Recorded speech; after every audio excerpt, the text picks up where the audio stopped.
गुरु नारायण गुरु जोग विश्वेश्वर समर्थ सद्गुरु कृष्णगिरी गुरुवर्य बंशी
येदसे चरित्र केले नारायणे रांगता गोधने राखिता हे माझी वाणी तुझे वरणे गुणनाम ऐसे देई प्रेम काही कळा हे सोंग सारिले या रूपे अनंते पुढेही बहुत करणे आहे माझी वाणी तुझे वरणी गुणनाम ऐसे देई प्रेम काही कळा. आहे तुका म्हणे धर्म संस्थापने, केला नारायणे अवतार. माझी वाणी तुझे वरणी गुणनाम, ऐसे देई प्रेम काही कळा. महायोग पीठे तटे भीमरथ्या, वरम पुंडरीकाय दातुं मुनीन्द्रये. समागत्य तिष्ठन्तमानन्द कंदं, परब्रह्मलिंगं भजे पाण्डुरङ्गम्. अलङ्कापुरी रम्य सिंहासनस्थं, पदाम्भोज तेजस्फुरद्दिक्प्रदेशं. विधीन्द्रादिदेवय सदा स्तूयमानं, समाधिस्थमूर्तिं भजे ज्ञानदेवं. नमो सद्गुरु तुकया ज्ञानदीपा, नमो सद्गुरु सच्चिदानंद रूपा. नमो सद्गुरु भक्त कल्याण मूर्ती, नमो सद्गुरु भास्करा पूर्ण कीर्ती. तपोज्ञान वैराग्य भक्ति स्वरूपं, सदालंकृतं साधु संन्यास योगं. मुखे यस्य वेदांत शास्त्रार्थ नीतिं, नमो नारायण गिरिं ब्रह्मस्वरूपं. वसुदेवसुतं देवं कंसचाणूरमर्दनं, देवकी परमानन्दं कृष्णं वन्दे जगद्गुरुं. मस्तकहे पायावते, मस्तकहे पायावते, मस्तकहे पायावते, मस्तकहे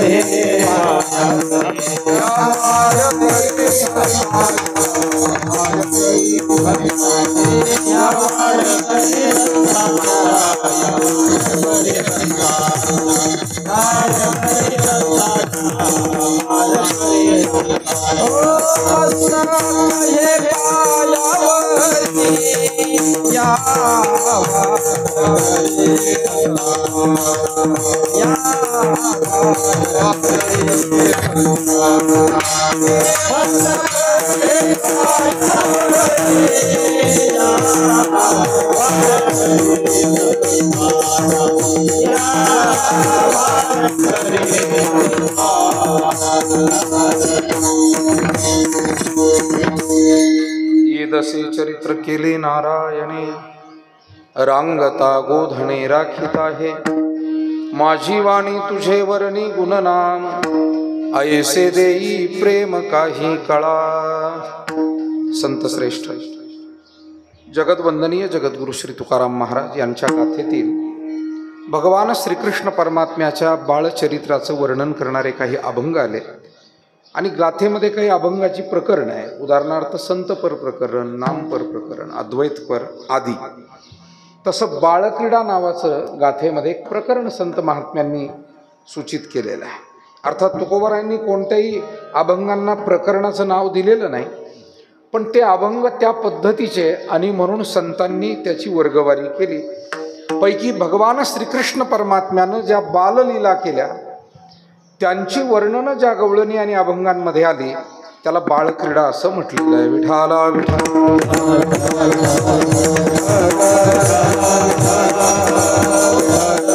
बाळक्रीडेतील 3 चरणांचा हा अभंग या ठिकाणी आपण सेवेसाठी निवडलाय. संकल्पित वेळेमध्ये अभंगाच्या माध्यमातून भगवान कृष्ण परमात्म्यानं रांगताना आणि गायी राखताना केलेलं जे दिव्य चरित्र आहे त्याचं यथावकाश संकल्पित वेळेमध्ये थोडंसं चिंतन सेवा आपल्याला करायची. ब्रह्मलीन पूज्य सद्गुरु श्री नारायणगिरीजी महाराज आश्रम श्री क्षेत्र नेवासा बुद्रुक सुरेगाव गंगा या पंचक्रोशीतील सर्व ग्रामस्थ मंडळी, नेवासा बुद्रुक असेल, सुरेगाव गंगा, नेवासा खुर्द, नेवासा फाटा परिसर, बोरगाव, उस्तळ खालसा, भालगाव, बैरवाडी, दामोरी, गोधेगाव, या बाजूला जैनपूर आहे, बेलपांढरी आहे, बेलपिंपळगाव आहे, अशी संपूर्ण पंचक्रोशीतील गावं आणि सर्वांच्या सहकार्यानं प्रतिवर्षाप्रमाणे या ठिकाणी हा सप्ताह संपन्न झालेला आहे. भगवान श्री रुक्मिणी पांडुरंगाचे आशीर्वाद माऊली ज्ञानोबाराय, जगद्गुरु तुकोबारायांसह आपल्या सर्व वारकरी संतांचे आशीर्वाद, महाराष्ट्राला जगद्गुरु तुकोबारायांच्या नंतर वारकरी भजनाची दीक्षा आणि शिक्षा देणारे एक थोर संत होऊन गेले, आणि ते म्हणजे सद्गुरु गंगागिरीजी महाराज, सद्गुरु जोग महाराज.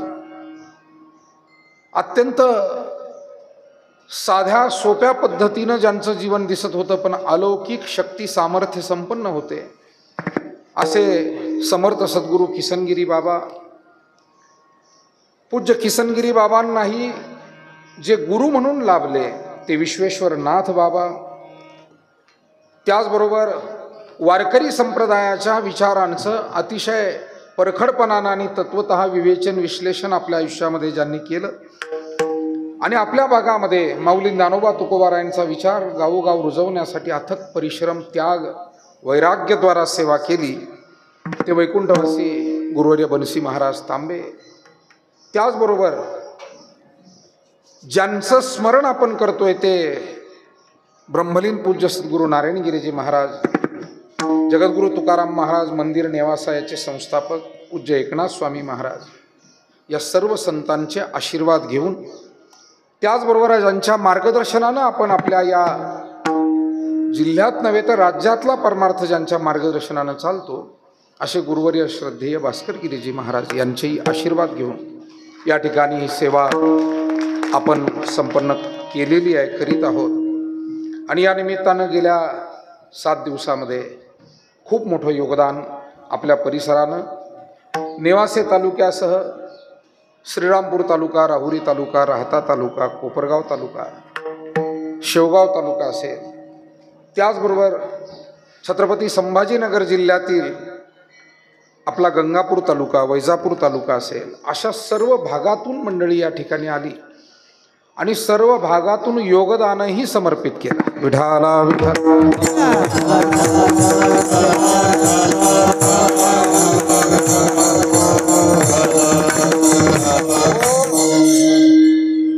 आपल्या या सप्ताहाची पारायण व्यासपीठाची जबाबदारी ज्यांनी सांभाळली ते आमचे परमादरणीय श्री हरिभक्तीपरायण रामनाथजी महाराज पवार, श्री क्षेत्र बहिरवाडी, कोंडीरामजी महाराज पेचे, भगवानजी महाराज डिके, त्याचबरोबर आकाश महाराज शेटे.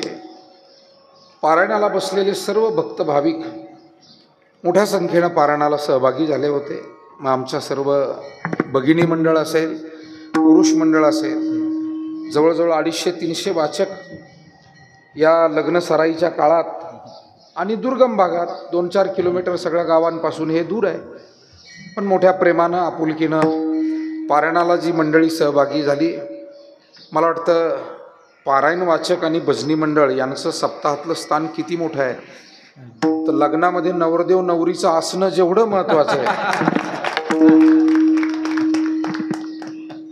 लग्नाला फक्त वराडी जमले, लग्न कोणाचं लावायचं. अहो वधूवराची आहे मिळणी, वराडी आहे लुगडी लेणी. माऊली म्हणाले वधूवर एकत्र यावे लागतात, मग वराड्यांची मजा. विठाला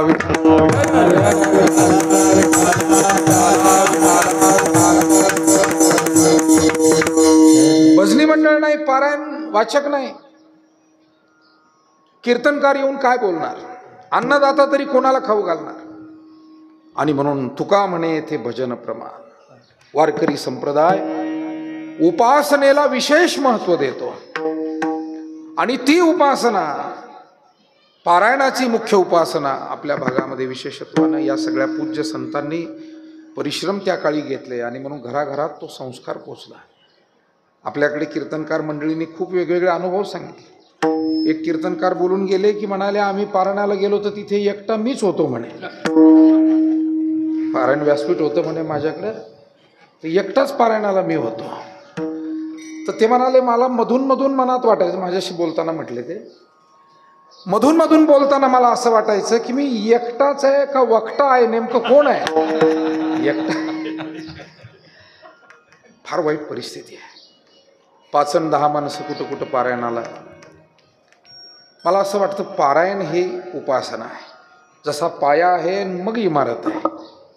भजन नाही, पारायण नाही, काकडा नाही, हरिपाठ नाही, तर तो परमार्थ कसा होऊ शकेल. आणि म्हणून आपल्या वारकरी संप्रदाय रचनेमध्ये ही सेवा पारायणकर्त्यांनी सार्थ केला हा सप्ताह. मला विशेष मी या मुद्द्यावर थांबलोय, जोर देतोय, कारण पारायण वाचक मंडळींमुळे, भजनी मंडळींमुळे, सहकार्य करणाऱ्या श्रमदात्यांमुळे हा सप्ताह यशस्वी झालेला आहे. म्हणून त्यांचं टाळ्या वाजवून आपण अभिनंदन केलं पाहिजे. मोठ्या संख्येनं आमची ज्येष्ठ मंडळी पारायणाला होती, वडीलधारे माता भगिनी होत्या. आनंद या गोष्टीचा वाटला की सुट्टीचा फायदा घेऊन आमच्या अनेक शाळेतले मुलं आणि मुलीसुद्धा पारायणाला जवळजवळ सुरेगाव, नेवासा आणि परिसरातून, नेवासा बुद्रुक असेल, सुरेगाव गंगा असेल, 50-60 मुलं मुली होते. ते मधली सुट्टी झाली की भेटायचे. मी विचारपूस करायचो की कुठल्या वस्तीवरचे रे बाळाओ, काय नाव तुमचं?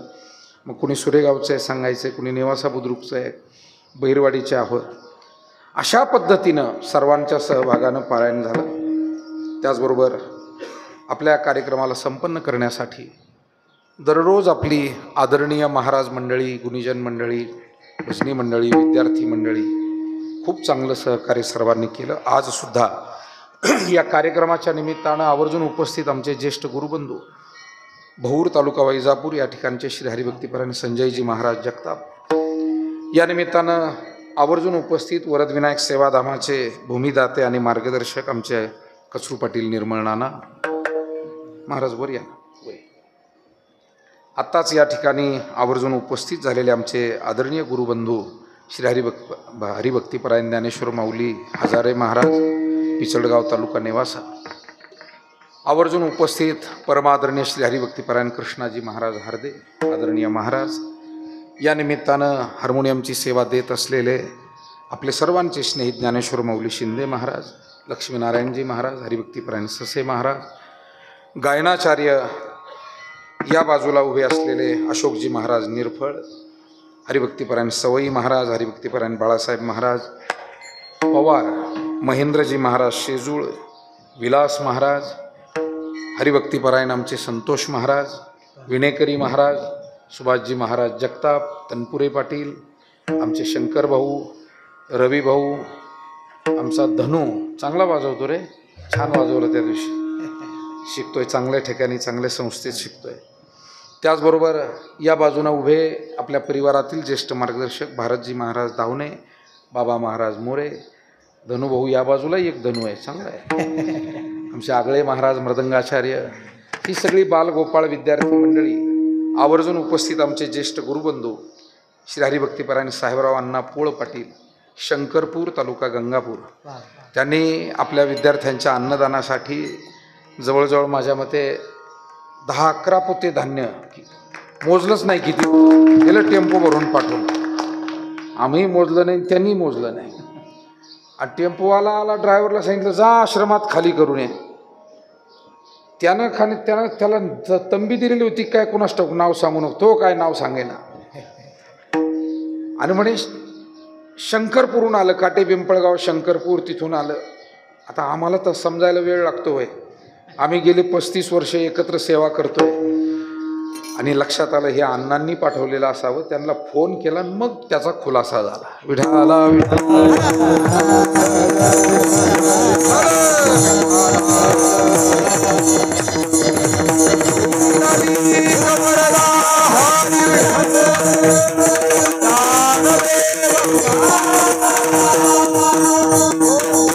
आजच्या या कार्यक्रमाच्या निमित्तानं ज्यांचं काल्याचा महाप्रसाद आणि हे आजचं अन्नदान आहे, आणि या आश्रम परिवाराच्या पाठीशी वर्षभर वेगवेगळ्या सेवेत कुठेही अडचण आली तरी सातत्यानं जे पाठीशी उभे असतात, ते हरिभक्तीपरायण नामदेवराव रावसाहेब पाटील शिंदे सर, त्यांचा संपूर्ण परिवार, त्यांचे चिरंजीव प्रशांत भाऊ असतील, संपूर्ण परिवार असेल,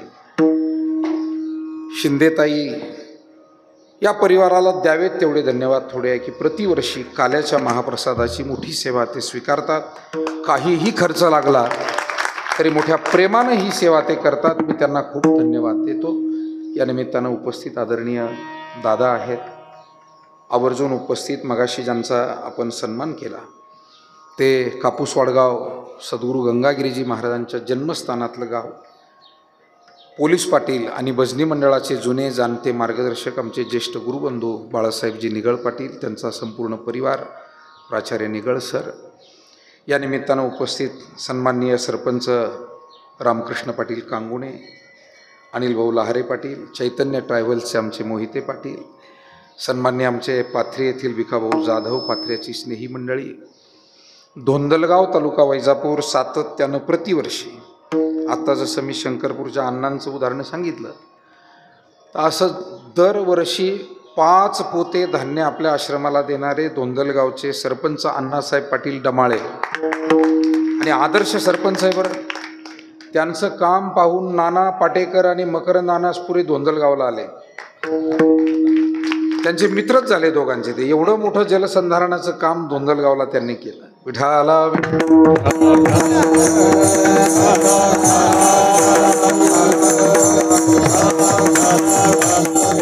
या सप्ताहामध्ये संत पूजनाची मोठी जबाबदारी ज्यांनी पार पाडली, दुसरे आदर्श गाव गोगलगाव तालुका नेवासा आपल्या त्या गावाला आदर्श बनवणारे आणि ज्या 2 मान्यवरांची आत्ता नावं घेतली, सन्मान्य नाना पाटेकर, मकरंद अनासपुरे नाम प्रतिष्ठान, या माध्यमातून मोठं भरीव कार्य ज्यांनी केलं असे योगेश भाऊ मस्के पाटील.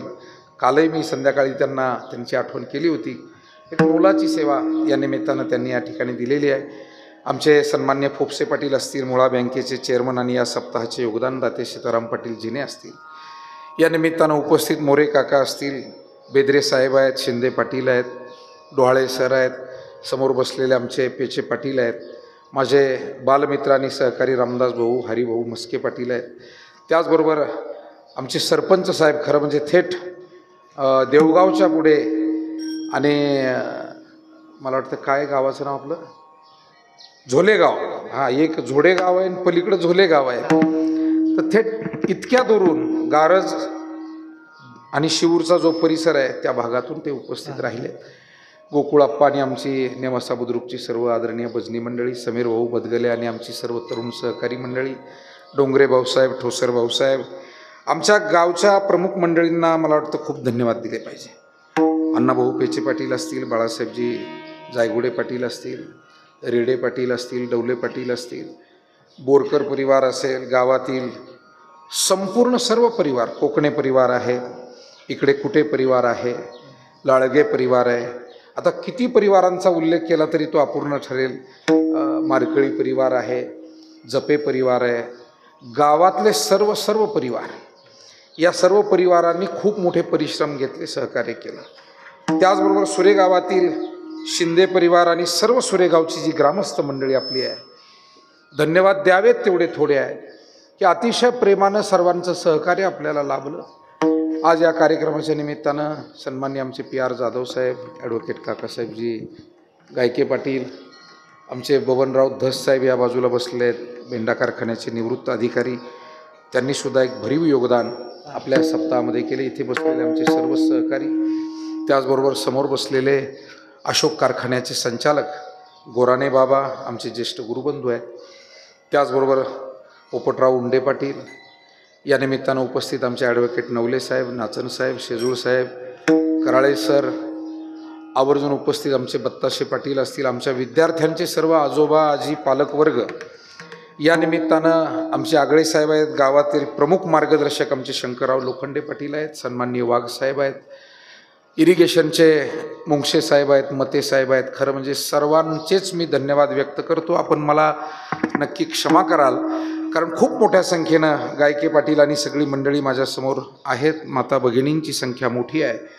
आणि आपल्या सर्वांच्या उपस्थितीमध्ये संपन्न झालेला हा सप्ताह आज काल्याची सेवा भगवंताच्या आणि सद्गुरूंच्या चरणी आपण समर्पित करतोय. या भूतलावर संत आणि भगवंत जे येतात त्यांच्या येण्याचं प्रयोजन हेच आहे, एक आदर्श अशी समाज व्यवस्था या भूतलावर निर्माण व्हावी.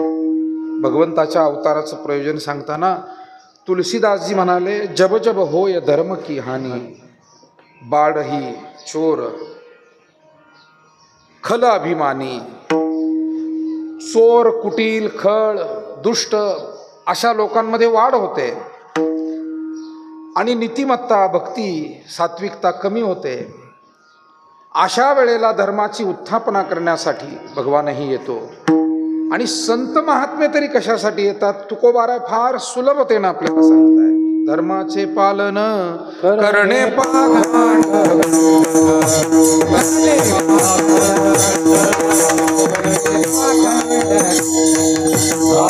धर्माचे पालन करणे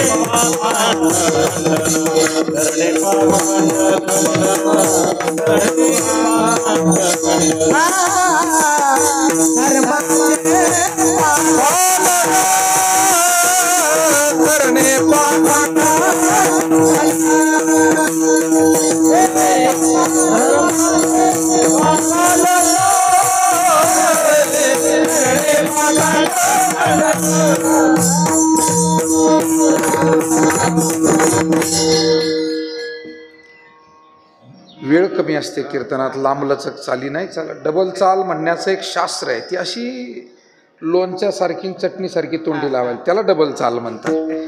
नाही तर मग ते धोरण उकलं की अवघड होतं. विठाला विठाला.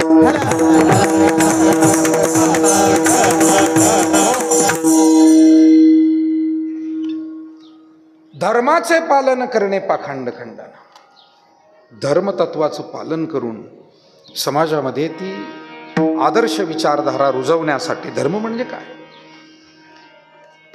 कुटुंब व्यवस्थेसाठी, समाज व्यवस्थेसाठी लागणारे आदर्श विचार, श्रेष्ठ विचार, आणि ते आचरण करून आपल्याला सांगायचे.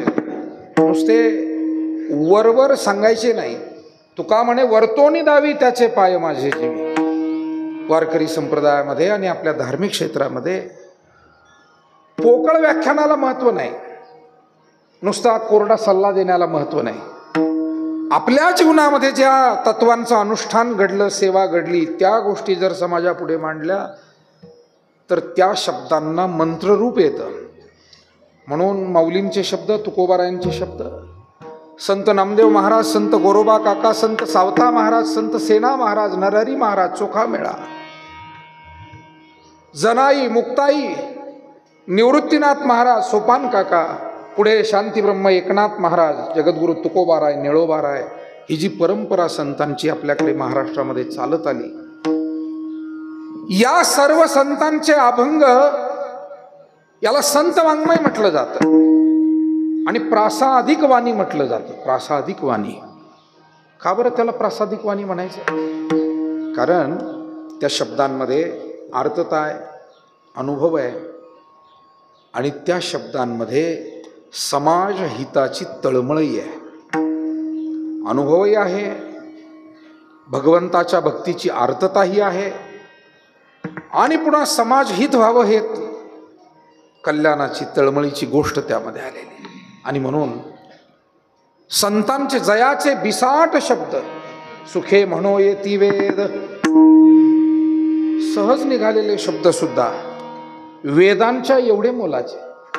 आमचे जगद्गुरु तुकाराम महाराज मंदिराचे भोळे भाबडे संस्थापक होते, आपल्या सगळ्यांना माहिती, एकनाथ स्वामी महाराज. ते मला गाडगे बाबांचं एक वाक्य सांगायचे. ते मला म्हणायचे की अरे मी गाडगे बाबाची कीर्तनं ऐकली म्हणे, आणि गाडगे बाबा साधं साधं बोलायचे पण समाजाच्या हृदयाला जाऊन भिडायचं. मग ते एक वाक्य मला सांगायचे, थोडासा आवाज कोंदट होतोय, स्वच्छ बेस कमी करून थोडा. हां, विठाला विठाला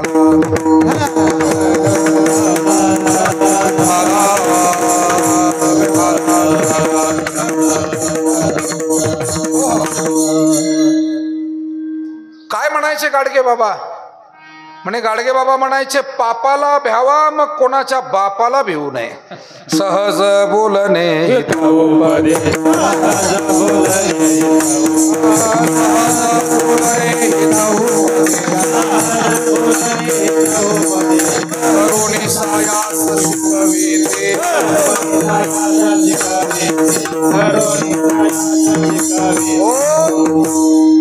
संतांचं बोलणं सहज, पण चंद्र सूर्य असेपर्यंत लोकांना त्यातून मार्गदर्शन मिळेल अशा स्वरूपाचं ते तत्वज्ञान.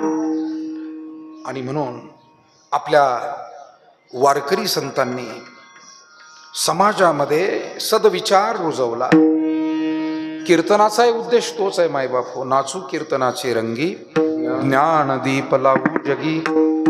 कीर्तन हे भक्तिप्रसार आणि सद्विचारांचं जागरण करण्याचं 700 वर्षापूर्वी दिलेलं एक मोठं श्रेष्ठ माध्यम संत महात्म्यांनी आपल्याला दिलेलं. आणि म्हणून संतही येतात ते आपल्यातली धार्मिकता जागी व्हावी, सात्विकता जागृत व्हावी, वाढावया सुख भक्तिभाव धर्म कुळाचारणा विठोबाच.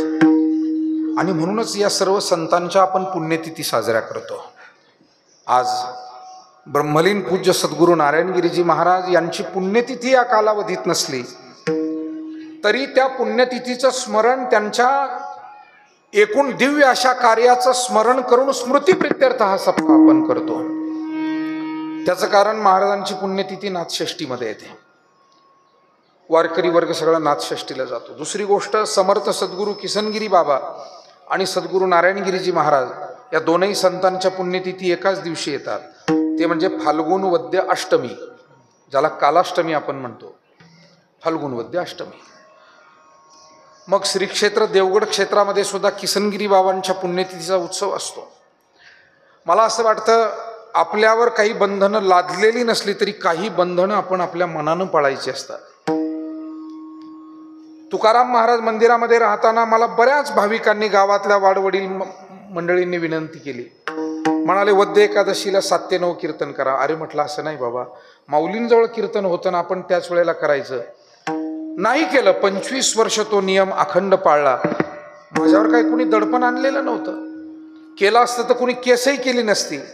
पण काही तत्व आहेत, आपल्यापेक्षा जी श्रेष्ठ स्थानं असतात त्याच्या अंकित राहून आणि आपण त्या पद्धतीनं कुठेही त्याला बाधा पोचणार नाही असं काम करणं.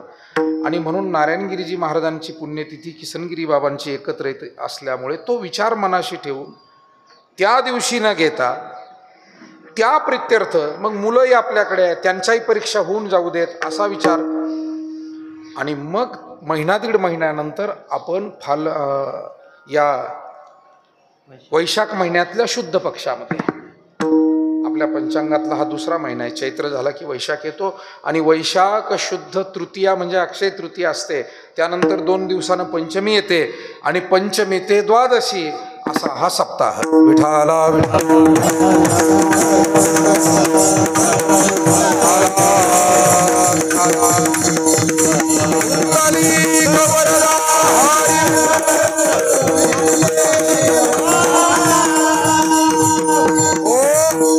म्हणून आज महाराजांचं स्मरण आपण करतो. या सर्व संतांचे आपल्यावर उपकार काय आहे तर तुमच्या आमच्यामधील आत्मस्वरूपाचा बोध करून देण्याचं काम संत महात्म्यांनी केलं.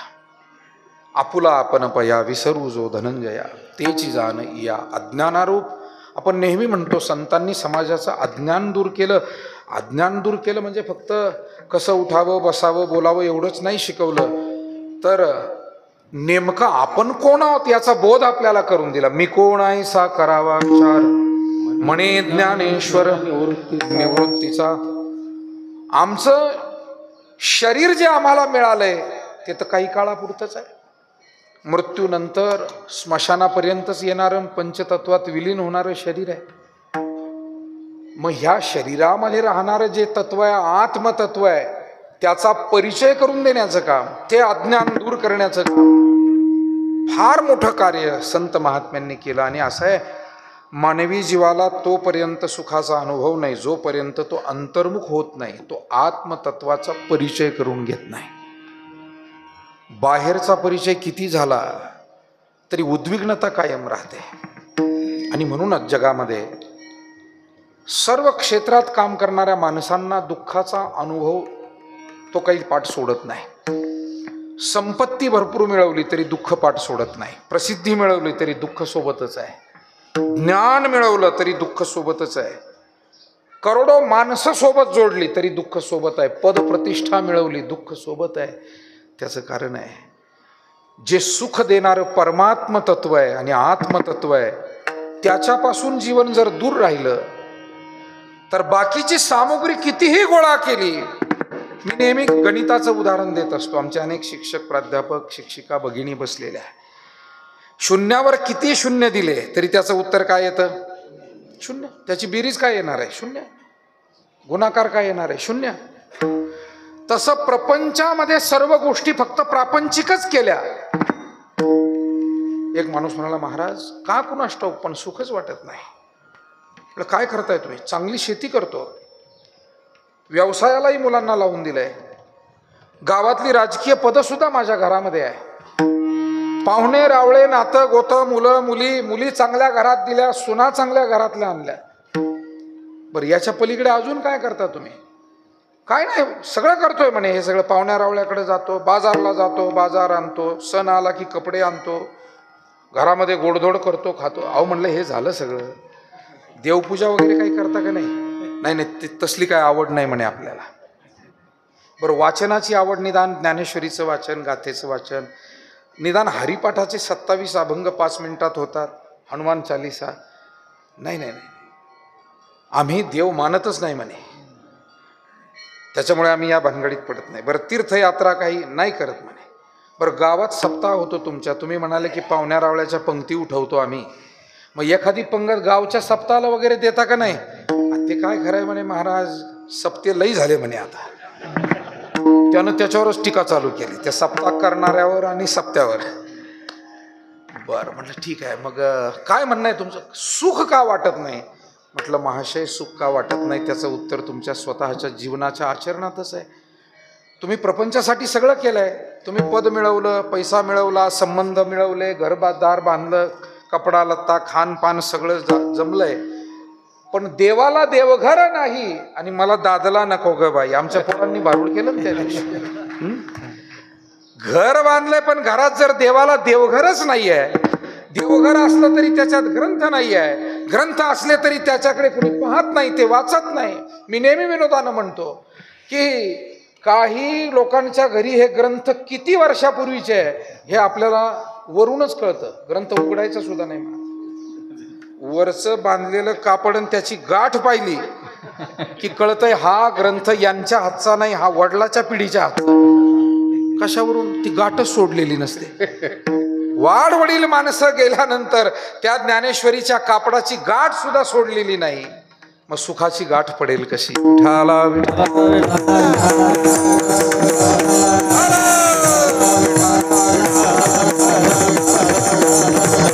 आणि म्हणून आपल्या या संत महात्म्यांचे आपल्यावर उपकार असे सद्गुरू नारायणगिरीजी महाराज, किसनगिरी बाबा, बंसी बाबा, माधव बाबा, किती संत महात्मे सद्गुरू जोग महाराजांपासून आपले विश्वेश्वरनाथ बाबा, या संतांनी काय केलं? उठा जागे भारे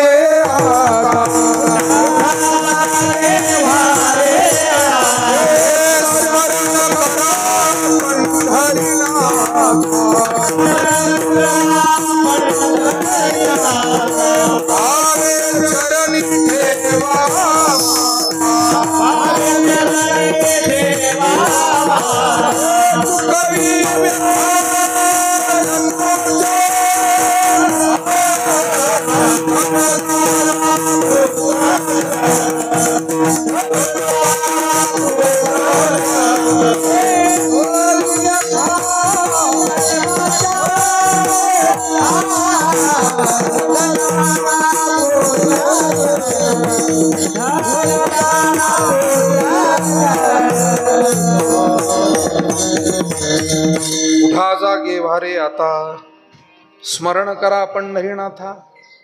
आपण काकड आरतीतले सर्व अभंग जर सर्व संतांचे, माऊली, तुकोबाराय, नामदेवराय, सर्व संतांनी जे नाथ महाराज जाग केलंय समाजाला, जागा साध्या झोपेतून जागा करायला संतांची गरज नाही, अज्ञानाच्या झोपेतून मात्र संतांशिवाय कोणी जाग करू शकत नाही. आणि म्हणून संतांनी आमच्यातील धर्मतत्व जागृत केले, सात्विकता, भाविकता, तिला पुन्हा एकदा नवीन जन्म दिला. आणि भगवान परमात्म्यानं सुद्धा या भूतलावर येऊन धर्मसंस्थापनाच केली. भगवान श्रीकृष्णानं गीतेमध्ये सांगितलं, यदा यदा हि धर्मस्य ग्लानिर्भवति भारत अभ्युत्थानमधर्मस्य तदात्मानं सृजामि परित्राणाय साधूनां विनाशाय च दुष्कृतां धर्मसंस्थापनार्थाय संभवामि युगे युगे. धर्माच्या संस्थापनेसाठी, दुष्टांच्या संहारासाठी आणि सज्जनाच्या संरक्षणासाठी मी अवतीर्ण होतो. आता धर्म ही मुळात नष्ट होणारी गोष्ट नाही बरं. कारण वेदांत शास्त्रदृष्ट्या नाश हा आकाराला असतो, निराकाराला नाश नाही. जिथे आकार आहे त्याला नाश आहे. परंतु निराकार असलेला धर्म हा आकाराच्या रूपानेच जिवंत राहतो, हेही तितकंच खरं आहे. नाही तर तो लोपतो. नाश नसला, नष्ट होत नाही, पण तो काय होतो? लोपतो. त्याला जर माध्यम नसेल त्या धर्मतत्वाला, थोडं उदाहरण देतो. वीज आहे, वीज वाहक तारेतून ती वीज नेली जाते, ती दिसत नाही डोळ्यांना. वीज काही डोळ्यांना पाहण्याचा विषय नाही. लाईट गेली, एक जण म्हणला नाही नाही कशाची गेली, अरे बाबा गेली. थोड्या वेळानं तो म्हणला आली, तो म्हणला नाही नाही कशाची आली. आता त्याला म्हटलं बाई तारीला धरून पहा, ती दिसत नाही. निराकार असलेली, सूक्ष्म असलेली ही वीज, पण वायर आहे, होल्डर आहे, बल्ब आहे, फॅन आहे किंवा एखादं उपकरण दुसरं आहे, तिथे ती जाणवते. म्हणजे लाईट आहे हे सिद्ध करण्यासाठी उपकरणाची गरज आहे. तसं धर्म जिवंत ठेवण्यासाठी धार्मिक लोकांची गरज आहे. नाही तर तो लोपतो. लोपले ज्ञान जगे विद्वाने नाती कोणी, लोपले ज्ञान जगे, लोपले ज्ञान जगे विद्वाने नाती कोणी, लोपले ज्ञान जगे. अवतार पांडुरंग नाव ठेविले ज्ञाने,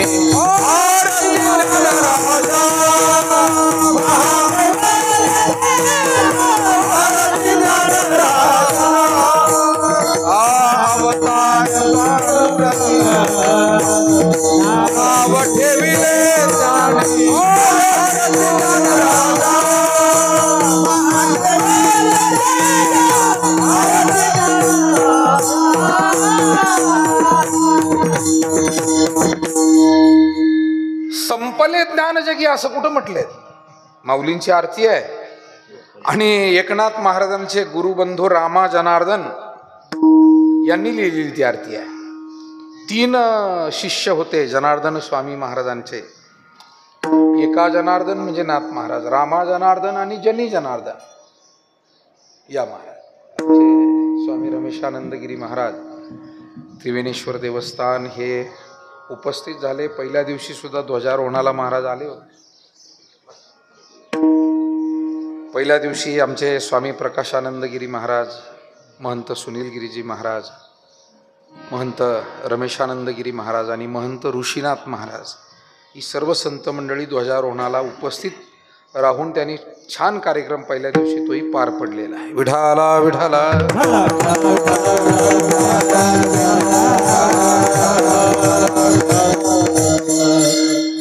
काही गोष्टी संपत नाही. तुमच्या आमच्या घरात सुद्धा वाडवडिलांचे संस्कार आहेत ना, ते संपत नाही, ते लोपतात. आणि योग्य संघ मिळाला असं अनेक कुटुंबांमध्ये आपण पाहिलेलं आहे सगळ्यांनी. वडील हे मोठे धार्मिक होते, वारकरी होते, सात्विक होते, दानशूर होते. थोडंसं मुलाला चुकीचा संघ लागतो, नंतर तो या सगळ्या चांगल्या गोष्टी विसरून जातो. पण त्याच मुलाला पुन्हा कोणातरी मित्राच्या, पाहुण्यांच्या, भावकीतल्या, गावकीतल्या रूपानं, एखाद्या वारकऱ्याच्या, साधू संताच्या रूपानं सत्संग मिळतो. आणि त्याच्यातले ते जे धार्मिक विचार आहे, ती बीज तसेच आहे. जसं उन्हाळ्यामध्ये अनेक गवताचे, अनेक वनस्पतींचे बीज जमिनीत आहे. पहिला पाऊस पडला की ती सगळे गवत, त्या सगळ्या वनस्पती, ती झुडपं, ती मोठी होऊ लागतात, ते जिवंत होतात. तसं तुमच्या आमच्या घरामध्ये पारमार्थिक घर नाही, असं एकही घर नाही, असं माझं स्वतःचं मत आहे. मी जे काही संत वाङ्मयाचा एवढा तेवढा विचार केला आहे. लोक म्हणतात हा माणूस नास्तिक आहे, ते कुटुंब वाईट आहे. माझ्या दृष्टीनं सर्व घरं धार्मिक आहे. फक्त कुठे परमार्थ सुरू आहे, कुठे थोडासा लोपलेला आहे. हे लोपला शब्द फार विचार करायला लावतो बरं. साधे साधे शब्द आहे, पण विचार करावा की एक नवाच विषय दररोजच्या वेळेला आपल्याला सापडतो. हे लोपले ज्ञान जगी, लोपले. संपलं नाही, फक्त ते सुप्तावस्थेत आहे, नजरेआड झालेलं आहे. आणि त्या चांगल्या गोष्टींना पुन्हा एकदा उजाळा देण्यासाठी आम्हाला भगवंताच्या भक्तीची, संत महात्म्यांच्या संगतीची आवश्यकता आहे. आणि म्हणून कृष्ण अवतारामध्ये सुद्धा हाच विचार पुढे आला. कंस, चाणूर, मर्दन, मुष्टिक, शिशुपाल, जरासंध, वक्रदंत या राक्षसांनी त्राहिमाम करून सोडले. राम अवताराच्या वेळी सुद्धा रावणादी राक्षस मंडळींनी, खरदूषण असेल, त्रिशिरा असेल, या महाराज आमचे भागवताचार्य किशोरजी महाराज जाधव, मानोरी, तालुका राहुरी उपस्थित झाले. धन्यवाद. विठाला विठाला.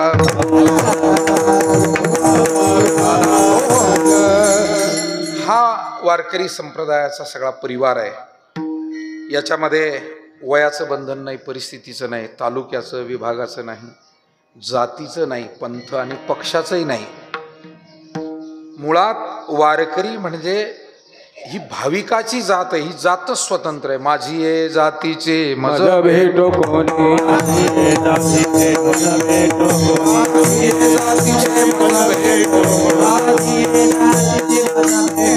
आवडीची धनी भेटावया.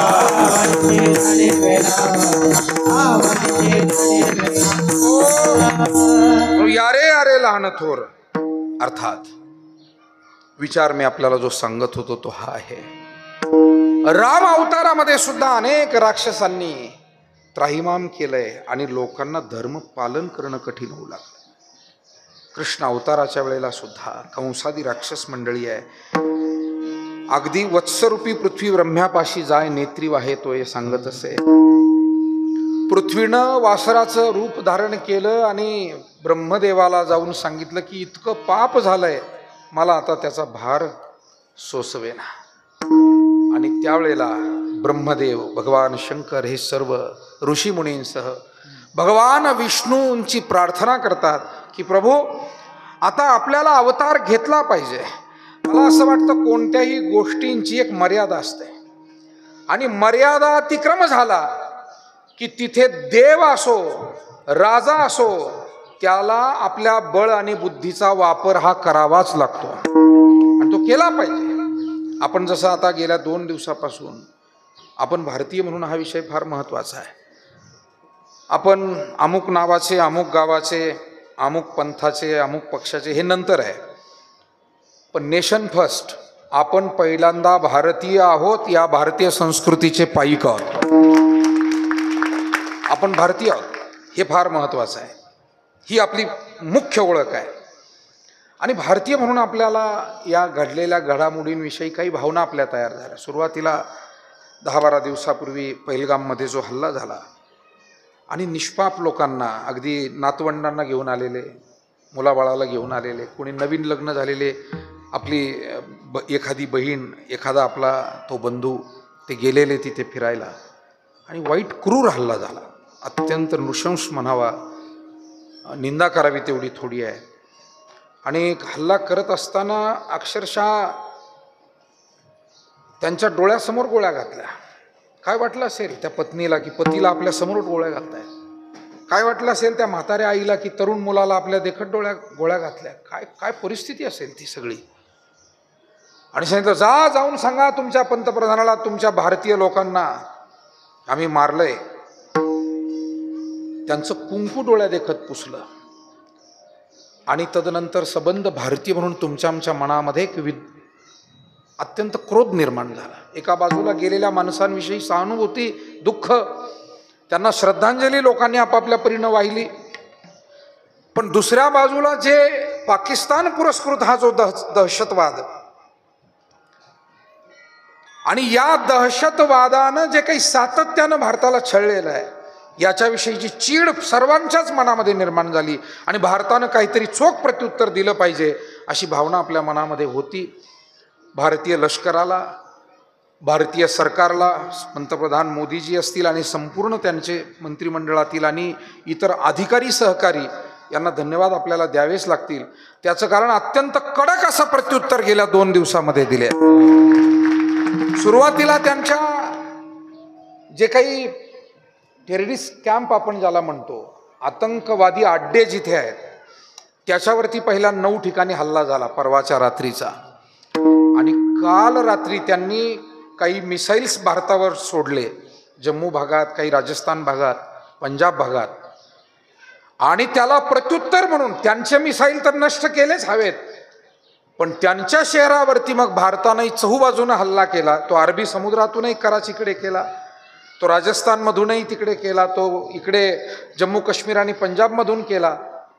मला असं वाटतं अशा या युद्धाच्या समयी या घडीला थोडासा नाजूक काळ सध्या सुरू आहे. निश्चितपणे ही भारत माता वीर पुत्रांना जन्म दिलेली, त्यागीन लोकांना जन्म दिलेली भारत माता आहे. आणि भारत मातेचे सुपुत्र म्हणून सर्व बंधू भगिनी आपण एकसंग राहून आपल्या सैन्याला पाठबळ दिलं पाहिजे, आपल्या सरकारला पाठबळ दिलं पाहिजे. आणि भारतीय म्हणून ही जे काही आपल्यावर आक्रमण होत आहे याला चोख प्रत्युत्तर देण्यासाठी आपली गरज आहे. मायबापू, नुसतं सैन्य लढत नाही, नुसतं सरकार स्ट्रॅटेजी आखत नाही, तर प्रत्येक माणसाची भावना देशभक्तीची जेव्हा होते तेव्हा देश जिंकतो, तेव्हा देश जिंकतो. घरातले 1-2 माणसं घराला पुढे नेऊ शकत नाही. घरातलं सर्व कुटुंब जेव्हा अडचणीतून आपल्या कुटुंबाला पुढे घेऊन जायचंय ठरवतं, आणि मग घरातल्या स्त्रिया, घरातले पुरुष, घरातले वडीलधारे तरुण एकत्र कामाला लागतात, ते घर अशी कोणतीच अडचण नाही की मग त्या घरासमोर थांबू शकते. एक जर झाले कष्टाला लागले की अडचणी दूर. तसं आज भारताला भारतीय म्हणून तुम्ही आम्ही जात पात पंथ पक्ष भेद बाजूला ठेवून आपण भारतीय म्हणून एक होऊन या संकटाला सामोरं जाण्याची गरज आहे. आणि आजच्या या काल्याच्या निमित्तानं तो संकल्प तुमच्या आमच्या मनामध्ये आपण संतांच्या साक्षीनं, भगवंताच्या साक्षीनं हा संकल्प धारण करूया आणि एकदा मोठ्यानं जयघोष करा. भारत माता की जय, भारत माता की जय, वंदे मातरम. झाला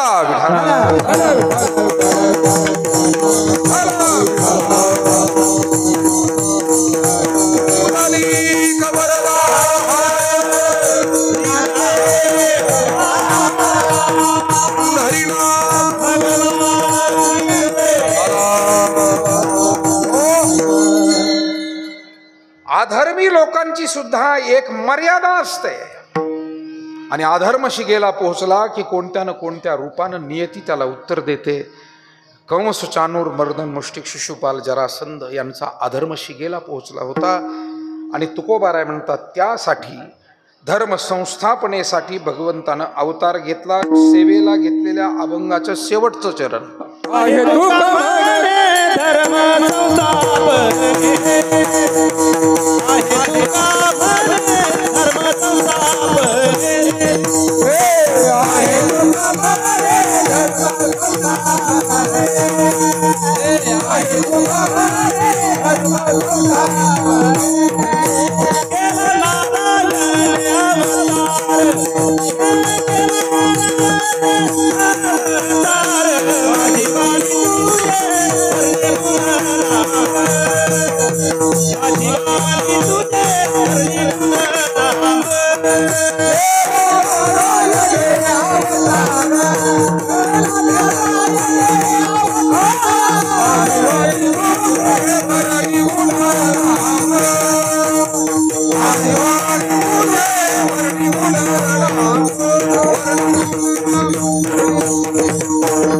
आहे तुका म्हणे धर्म संस्थापने केला नारायणे अवतार. जो द्वापारयुगामध्ये अवतार धारण केला, मथुरेमध्ये भगवान प्रगट झाले. श्रावण वद्य अष्टमीच्या मध्यरात्री वसुदेव देवकीनं प्रार्थना केली आणि कंसाच्या कारागृहात श्रीकृष्णाचा अवतार आहे. ध्यानात घ्या, चांगल्या गोष्टी या नेहमी संकटांनी घेरलेल्या असतात. श्रीकृष्ण प्रगट झाला, पण त्याच्या प्रगट होण्यापूर्वी केवढी संकट आहे. जीवनात चांगलं घडायचं ते इतक्या सहजासहजी घडत नाही. हे पहा, शेतकरी पेरणी करतो, आता पेरणीचे दिवस जवळ आले, पण अगोदर वादळाला सामोरं जावं लागतं, पावसाला सामोरं जावं लागतं, महापुराला सामोरं जावं लागतं, आणि संकटातून मग सुकाळ हळूहळू निर्माण होतो. प्रत्येक ठिकाणी बारकाईनं विचार केला की हेच आहे. आणि म्हणून आपण असं काही मानून चालायचं नाही की आपल्या जीवनात संकट येणार नाही, संघर्ष होणार नाही किंवा अडचणी येणारच नाही.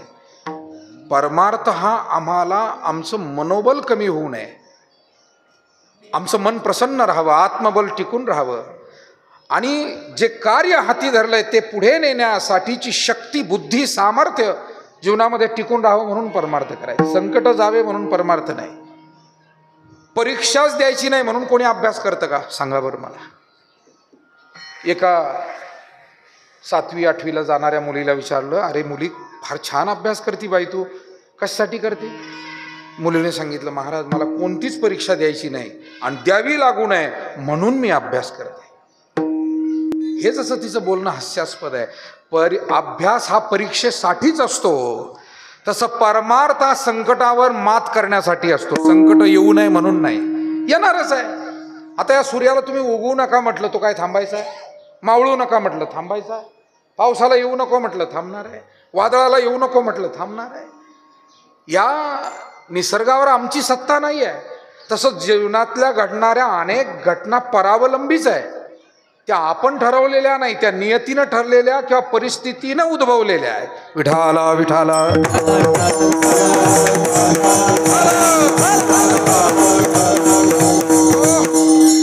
सावता महाराज फार गोड म्हणतात एका ठिकाणी, मध्यम. समयासी सादर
समयासी सादर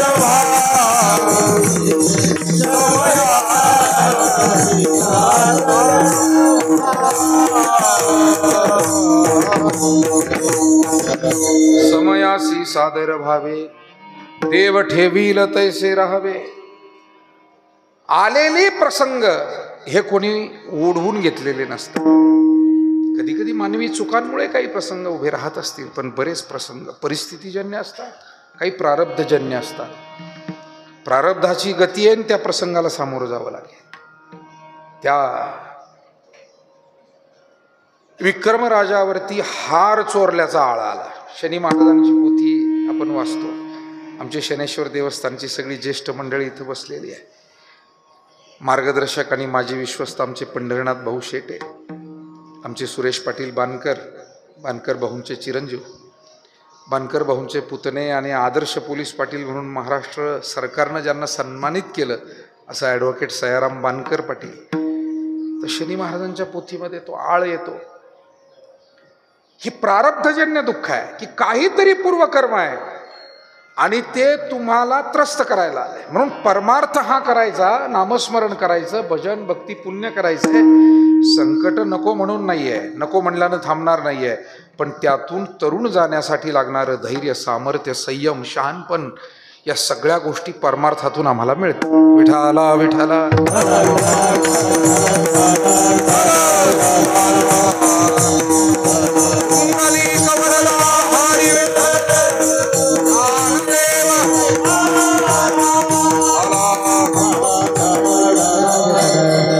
कृष्ण प्रगट होण्याच्या अगोदर संकटांची मालिका शेवटी श्रावण वद्य अष्टमीच्या मध्यरात्री प्रगट झाले.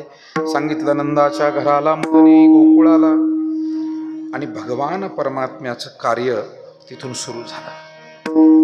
हे कार्य सुरू होताना त्याचं हे दिव्य चरित्र होतं ध्यानात घ्या. तो सामान्य बालक नव्हता. म्हणून केला नारायणे अवतार. धर्मसंस्थापनेसाठी सामान्य कोणा एखाद्या व्यक्तीनं जन्म घेतला नाही. नारायण नाम भगवान, श्री भगवान या जगाचा करता करविता त्यानं अवतार घेतलाय म्हणाले. आणि अवतार घेताना मात्र तो सामान्य स्थितीतून आलेला आहे. अनेक जगातले मोठे स्त्री पुरुष होऊन गेले की ज्यांनी हे जग समृद्ध केलं.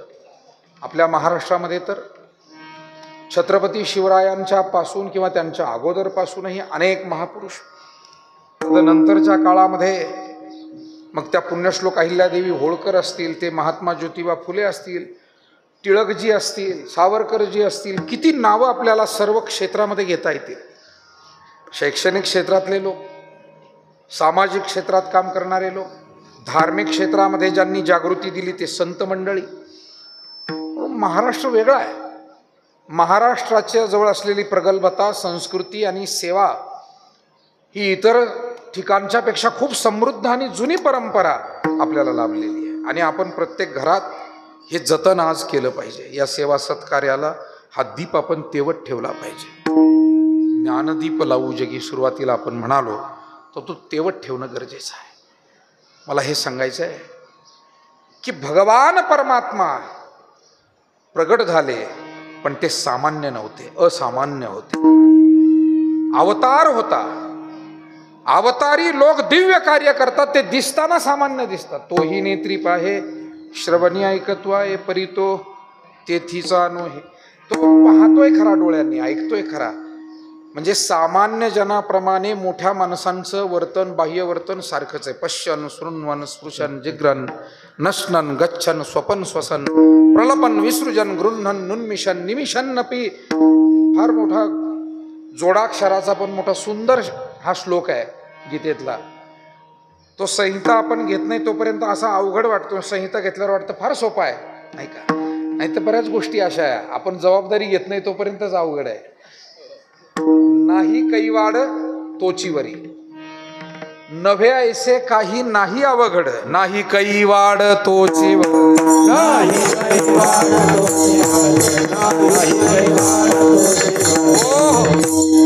आपण त्याचा कैवार घेत नाही, त्याचा स्वीकार त्या जबाबदारीचा करीत नाही तोपर्यंत अवघड आहे. टाळ वाजवणं सुद्धा अवघड आहे. जोपर्यंत टाळ हातातच घेत नाही मग अवघडच आहे ना. पण टाळ एकदा हातात घेतला, आवडीनं थोडं आपण पुढे गाती त्यांचे धरावे ध्रुपद, अशी सुरुवात भजनाची केली. शेवटी काय आहे, तुम्ही एका दिवसात पेरणी सुद्धा करू शकत नाही शेतीमध्ये, बरोबर आहे की नाही? मग जो पेरणी करणारा वडीलधारा माणूस आहे घरातला, त्याच्या मागे राहक्या किंवा फरा ठाकण्याचं काम जो करतो ना, तो एक दिवस पेरतो. पण अगोदर त्याला पाळी घातली पाहिजे, फरा ठाकला पाहिजे, राहक्या हाकला पाहिजे ना. तर काही ना राहक्या हाकायचाच नाही, एकदम येऊन मुठच धरायची. ते शिष्य म्हणायला तयार नाही, ते म्हणतात आम्ही एकदम गुरुच झालो. ते सहाय्यक व्हायला तयार नाही, ते म्हणतात आम्ही. तर मला वाटतं भजनात असो की कोणत्याही शिक्षणात, सेवेत असो, थोडंसं आपण नम्रतेनं सेवक म्हणून सुरुवात केली आणि संप्रदायामध्ये शेवटपर्यंत माणूस सेवकच असतो. सेवेला गे सेवक झालो, सेवेला गे सेवक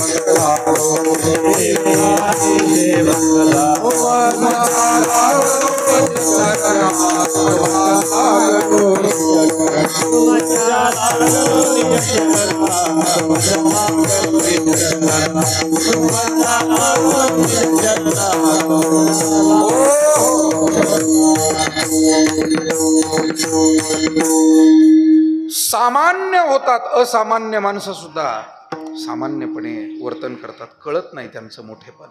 आणि म्हणून इथे भगवान कृष्ण परमात्मा सुद्धा लहान बालकाप्रमाणे त्याच्या क्रिया, बाललीला सुरू झाल्या. 5वीच्या दिवशी पुतना राक्षसी आली, विडा उचलून आली की मी त्याला मारते. भगवान परमात्मा पाळण्यात न्हाऊ धू घालून झोपवला होता श्रीकृष्ण.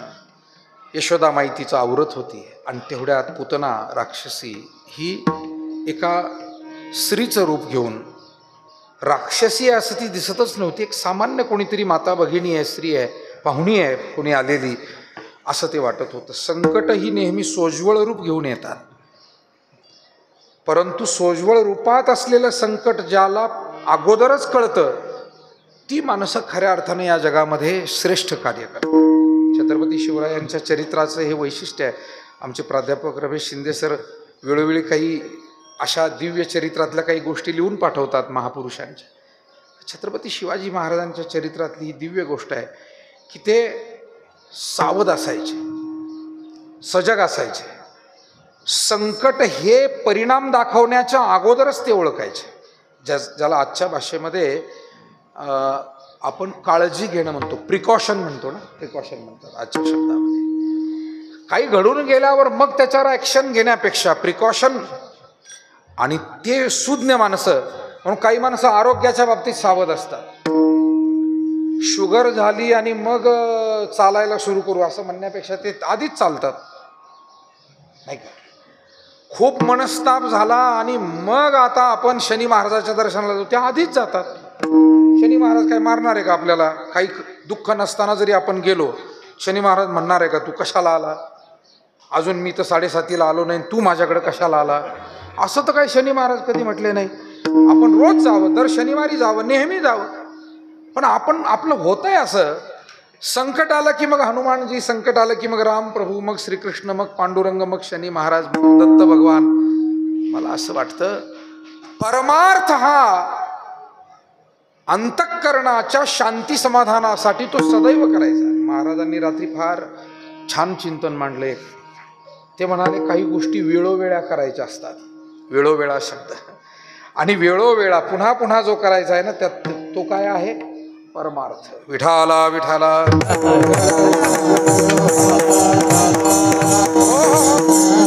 माझा तो मुख्य विषय नाही, मी त्या विषयाचा पुनरुच्चार करत नाही.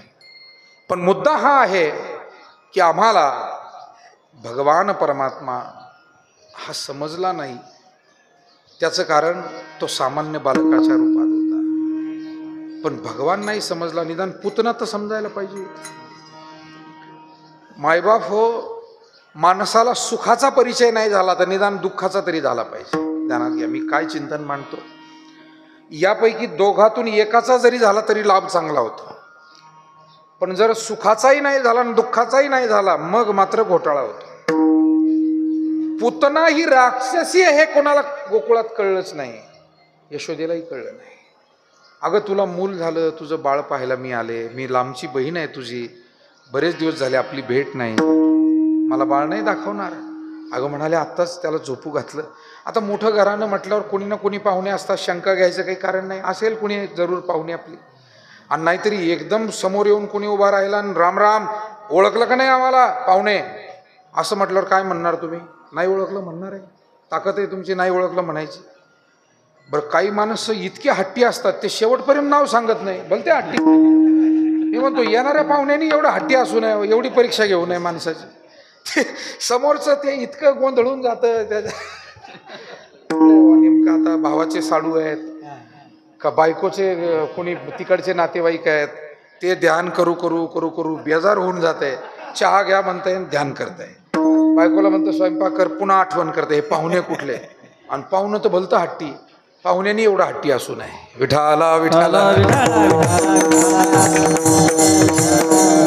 तुम्हाला खरं सांगू का, सभ्य समाजाचा नियम असा आहे की गेलं की आपला स्वतःचा परिचय द्यायचा. मी खूप मोठमोठी माणसं भेटली आणि पाहिली. मी अमुक या ठिकाणी काम करतोय, कलेक्टर म्हणून काम करतोय, तो स्वतःचं नाव सांगतो. मी अमुक ठिकाणी प्राध्यापक आहे, प्राचार्य, स्वतःचं नाव सांगतात. मी अमुक तीर्थक्षेत्रात राहतो, माझं नाव अमुक आहे, कीर्तनकार, तो स्वतःचं नाव सांगतो. खेड्यातली माणसं भलतेच लावून धरते. याला काय येडेपणा म्हणावं का मूर्खपणा म्हणावं का अज्ञान म्हणावं, सभ्यपणा आपल्यात आला पाहिजे. विठाला विठाला. आता हे मी काही तळमळीनं उगीच बोलतोय का? आलेले अनुभव आहे आम्हाला तेवढे म्हणून बोलतो. काही माणसं फोनवरही लावून धरतात. आता नंबर सेव्ह नसतो, आपल्याला नाव माहिती नसतं. ओळखलं का महाराज?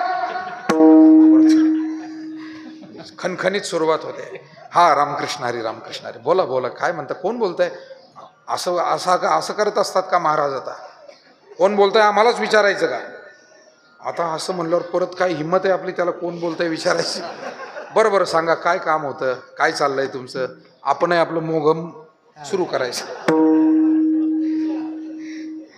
पण मग आम्ही माणसं फार हुशार असतो.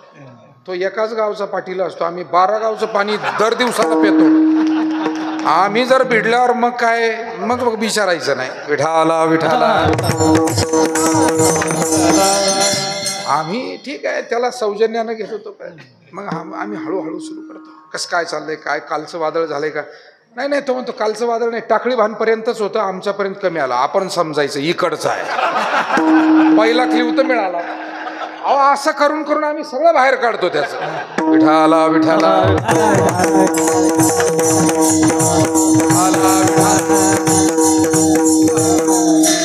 चला, भगवान परमात्म्याला नाही ओळखता आलं तर निदान पुतणेला तरी ओळखता आलं पाहिजे होतं. मला वाटतं आपल्याला निदान सुख नाही कळालं तर दुःख तरी, म्हणजे काय टाळायचं हे तरी कळलं पाहिजे. आणि म्हणून पुतना ओळखता आली नाही. सांगितलं जा आता तूच त्या बाळाला सांभाळ. विष पाजण्यासाठी आलेली पुतना आहे आणि यशोदा म्हणते की तूच आता त्याला घे सांभाळ. तो रडायला लागलाय. केवढी संधी मिळाली तिला. गेली पुतना कृष्णाला उचलून घेतलं आणि विषपान त्याला करण्याच्या उद्देशानं ती त्याच्याकडे पाहू लागली. भगवान श्रीकृष्णानं त्या बाळानं पुतनेच्या हातात असताना पुतनेकडे एकदा पाहिलं आणि डोळे लावून घेतले. आमच्या पूज्य संत मंडळींनी याचा अर्थ फार सुंदर सांगितला. श्रीमद भागवताच्या या विषयाचा विस्तार केला. डोळे का लावले असतील तर पहिली गोष्ट भगवान कृष्ण परमात्म्याला कळलं जो मृत्यूलोक आपणच निर्माण केला आहे, पण तो इतका जबरदस्त हे माहीत नव्हतं. म्हणे मृत्यूलोकी सुखाची कहाणी ऐकी जेल कवनाचे श्रवणी.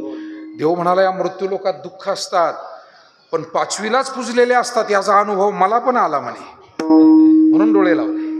दुसरी गोष्ट भगवान शंकराने विष पिण्यासाठी आता मला मदत करावी, शंकराचं ध्यान करण्यासाठी डोळे लावले. तिसरी गोष्ट भारतीय संस्कृतीमध्ये स्त्रियांचा सन्मान केला जातो आणि या स्त्रीला आपल्याला पहिल्यांदा मारावं लागतंय. श्रीकृष्णाला वाईट वाटलं. म्हणाले काय दुर्भाग्य आहे, राम अवतारामध्ये सुद्धा पहिल्यांदा मला स्त्रीला मारावं लागलं आणि कृष्ण अवतारामध्ये सुद्धा पहिली बोहणी, पहिला संघर्ष सुरू झाला पुतनेपासून. आता याचा अर्थ सांगताना असं म्हटलं ही स्त्री म्हणजे कोणी आमची माता भगिनी नाही. ही स्त्री म्हणजे दुर्बुद्धी आहे. ही स्त्री म्हणजे अविद्या आहे. ही स्त्री म्हणजे कुमती आहे. आणि ध्यानात घ्या भगवत कार्य, धर्म कार्य, सेवा कार्य हे दुर्बुद्धी, दुर्मती, कुबुद्धी दूर सारल्याशिवाय ते होतच नाही. जोपर्यंत दुर्बुद्धी आहे माणूस पारण्याला बसेल का? जोपर्यंत दुर्बुद्धी आहे तो टाळ वाजवेल का? नाही नाही नाही, तो टाळ वाजवणाऱ्याला टाळ कुठे म्हणतो? दुर्बुद्धी आहे तोपर्यंत टाळ वाजवायचा प्रश्न कुठे आहे? तो गावातल्या भजनी मंडळाला आम्हाला नाव ठेवतो, विठाला विठाला.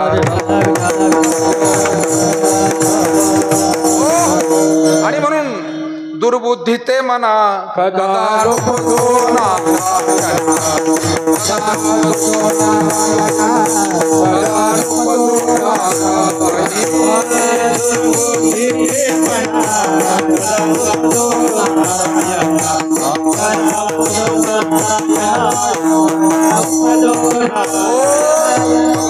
परमात्म्यानं पुतना मारली. पुत म्हणजे पवित्र, ना म्हणजे नाही. जी वृत्ती, जी बुद्धी, जी विचारधारा पवित्र नाही, अपवित्र आहे.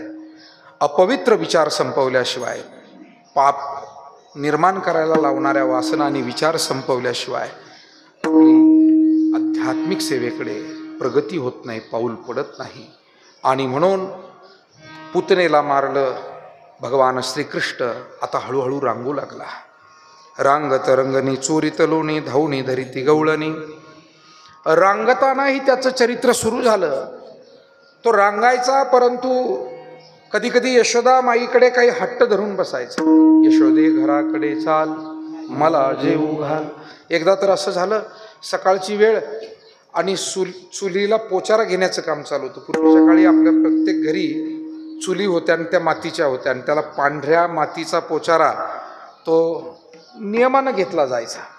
आम्ही बेटावर असताना सुद्धा चौका घेतल्याशिवाय, त्याला चौका घेणं बेटात म्हणायचे. ग्रामीण भागात तसं कोणी म्हणत नाही, पण बेटात आम्हाला तो नवीन शब्द तिथे गेल्यावर मिळाला. त्याला चौका घेणं म्हणायचे. आणि त्या चुली आम्ही पोचारून घ्यायचो सकाळी आणि मगच ती पेटवायची. काय आपल्या संस्कृतीतले काही नियम इतके आदर्श होते. मी म्हणतो आता चुली नाही, निदान गॅसवर फडकं तरी मारून घेत चला आणि मग चहा ठेवा, म्हणजे तो जरा भगवंताचा प्रसाद म्हणून बरा वाटेल. नाही तर कालचं सांडलेलं ते तसेच घ्या चहा. आणि म्हणे आमच्या घरात लक्ष्मी नांदत नाही, नांदेल कशी? विठाला विठाला.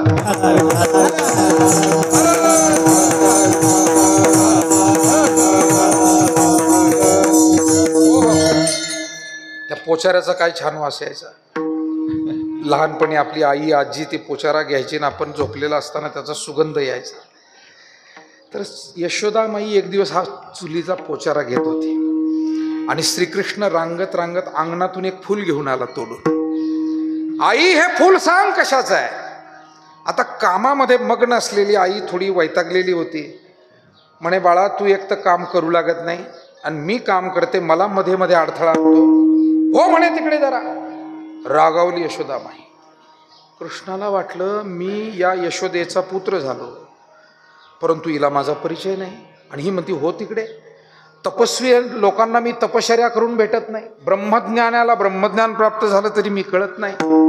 योगी जपी तपी या सर्वांनाही माझा शोध घेणं कठीण आहे, पण अतिपरिचयात अवज्ञा.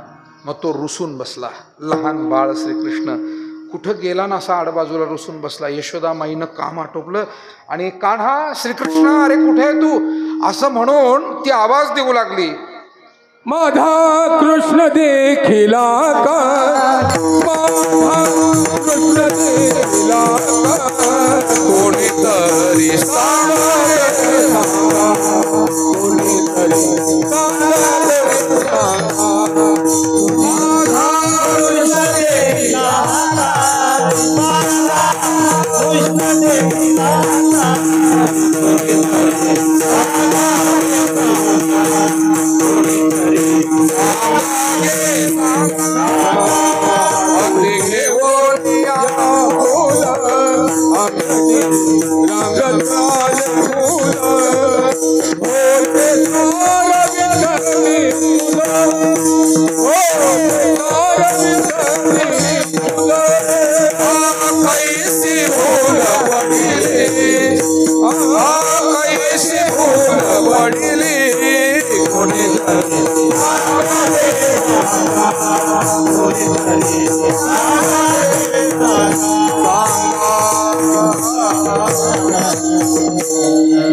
हाती घेवोनिया फूल अंगणी रांगत आले मुल, होते सारवीत चूल, कैसी भूल पडिली कोणीतरी सांगा गे सांगा.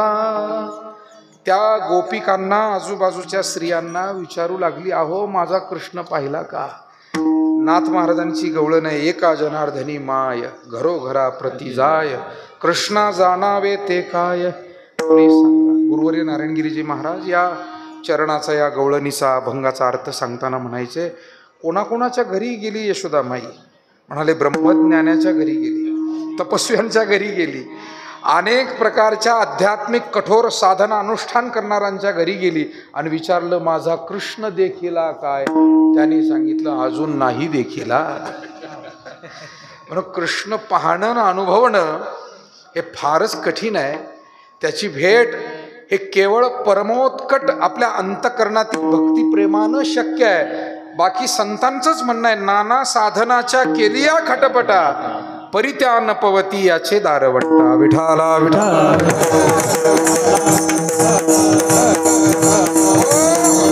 आणि म्हणून भगवान श्रीकृष्ण परमात्मा यशोदामाईच्या सहवासामध्ये लहानाचा आता मोठा होतोय, तिच्या बोटाला धरून चालण्याचा प्रयास करतोय.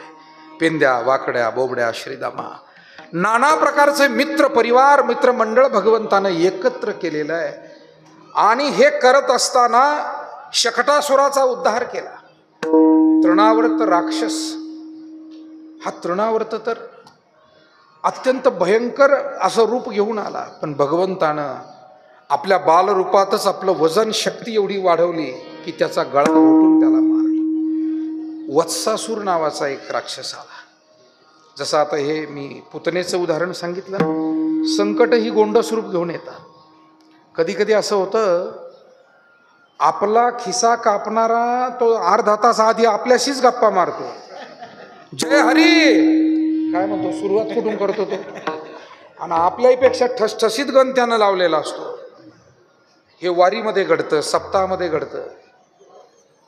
आणि बरेच आता अकोळनेरला आपल्या कदम माऊलींचा सप्ताह झाला. मी पेपरला वाचलं 80 लोक धरले खिसे कापणारे. किती जण? 80 लोक. नावच होती. आणि ते ठराविक एका भागातूनच सगळे सोबत आलेले होते, ट्रेननी आलेले होते. ते इतकं नियोजन. एका एका घरातले 2-2, 4-4 जण होते. पती पत्नी मुलं. काय परिस्थिती. कधी कधी संकट हे आजूबाजूला असतं. आणि म्हणून तो वत्सासूर, सगळी वासरं खेळत होती, उड्या मारत होती, गायी चरत होत्या. आणि गायी चरत असताना एक वासरू थोडंसं बिचकल्यासारखं वागत होतं. श्रीकृष्णाच्या ध्यानात आलं. नेतृत्व हे असं असावं की त्याचं बारकाईनं लक्ष आपल्या कार्याकडे असणं फार आवश्यक आहे. मग ते घर चालवणारा किंवा अन्य सेवेमध्ये काम करणारा. आणि आपल्यासारखी सुज्ञ माणसं, स्त्री पुरुष आपापल्या क्षेत्रात कुठेतरी बारकाईनं काम करतात, म्हणूनच यशस्वी होतात. नाहीतर मग जर आपलं कुठेच काही ध्यान आपलं नसेल तर मग गोष्ट अवघड आहे, नाही का. बऱ्याच वेळेला काही माणसांना कशाचंच ध्यान नसतं. म्हणजे आपल्या दारामध्ये काही केर कचरा पडला, हे आपल्याला 8 दिवस आपणच पाहत नाही. म्हणजे किती दुर्लक्ष म्हणायचं. आपल्या घरात पडलेल्या वस्तू वाकड्या तिकड्या महिन्यापासून पडलेल्या असतात, आपण पाहतच नाही. किती दुर्लक्ष म्हणायचं.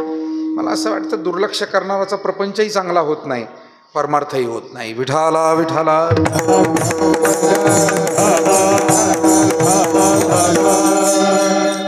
कृष्ण परमात्मा पाहतोय सगळी वासरं अगदी पाठीवर शेपूट टाकून उड्या काय मारतायत, खेळतात काय.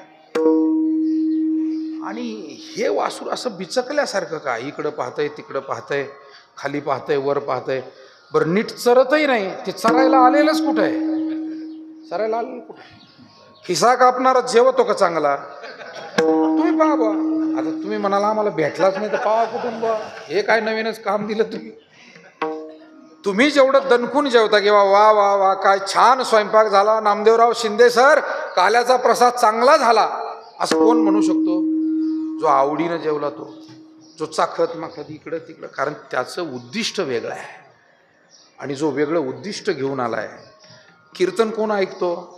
जो कीर्तनाच्या आवडीनं. इथे मला काल आमचे युवराज काका म्हणाले की महाराज आपण रोज फिरतो, पण इथे तीर्थक्षेत्रांमध्ये किंवा अशा आश्रमामध्ये हा अनुभव येतो की इथे निवडक लोक येतात, जाणते लोक येतात, भाविक येतात, आणि त्यांची ऐकण्याची ओढ दिसून येते. सांगणाराचा उत्साह वाढत जातो. सुज्ञ माणसं असतात, भाविक असतात. तर बऱ्याच ठिकाणी काय होतं, आम्हाला काही अनुभव आहे. आता पाहुण्यांकडे जायचंय बा, बळजबरी म्हणून जावंच लागतं.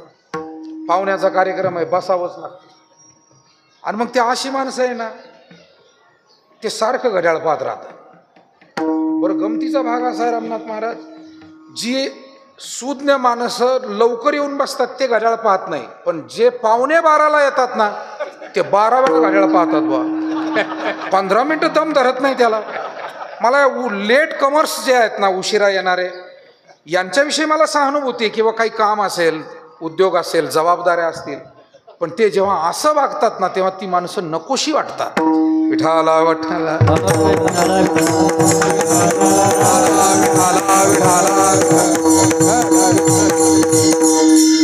अरे जो 2-2.5 तास बसलाय तो रमून गेलाय. त्याचं कारण त्याचं उद्दिष्टच कीर्तन ऐकणं आहे. तो जो वत्सासूर होता तो काही चरायला आलेलं वासरू नव्हतं, ते गाईचं वासरूच नव्हतं. ते वासरूच दुसऱ्या कळपातलं होतं. ते ह्या कळपातलं वासरू नव्हतं, माळकऱ्याच्या, टाळकऱ्याच्या, वारकऱ्याच्या. आणि दुसऱ्या कळपातलं वासरू दुसऱ्या कळपात गेलं, ते बिचकल्यासारखं होतं, डचकल्यासारखं होतं, बुजल्यासारखं होतं. आणि म्हणून या वारकऱ्यांमध्ये रमायला भाग्यवान माणूस लागतो. त्याला काहीतरी ती आवड लागते, श्रद्धा लागते, पूर्वपुण्य लागतं, वाडवडिलांचे संस्कार लागतात. माणूस रमवून जातो. कृष्णानं ओळखलं आणि धरलं त्याला. धरलं, त्याचे मागचे पाय धरले. पोरं म्हणाले, अरे कृष्ण, अरे पाय किती छान गोंडस वासरू आहे, तू काय करतोय त्याला? म्हणे बाजूला वा. कृष्णानं ते वासरू धरलं आणि त्याचे मागचे पाय धरून गरगरा गरगरा फिरवलं आणि आपटून मारलं. आपटून जेव्हा मारलं त्या वेळेला त्याचा राक्षस दिसू लागला त्या वासराचा. माणसानं सोंग घेतलेलं असलं तरी सरते शेवटी ते उघडं पडतं. मला असं वाटतं आयुष्याच्या शेवटच्या दिवशी तरी चांगला माणूस किती असेल आणि जर त्याच्यावर अन्याय झालेला असेल तर शेवटच्या दिवशी दुश्मनालाही मान्य करावं लागतं हा माणूस चांगला होता. बरोबर आहे की नाही? चांगलंच काम केलं असेल, चांगला वागला असेल, तिसरी तो पुरुष चांगले होते हेच म्हणावं लागतं. आणि वाईट माणसानेही चांगल्याचं पांघरून घेतलं असेल तर शेवटच्या दिवशी माणसं हळूच दबक्या आवाजात कानात का होईना म्हणतात, हे काही धड होतं का?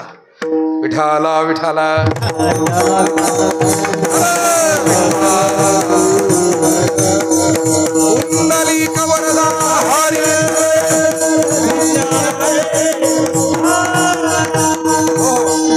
वत्सासूर मृत्यूच्या क्षणाला उघडा पडला आणि हे वासरू नाहीये, हा राक्षस आहे.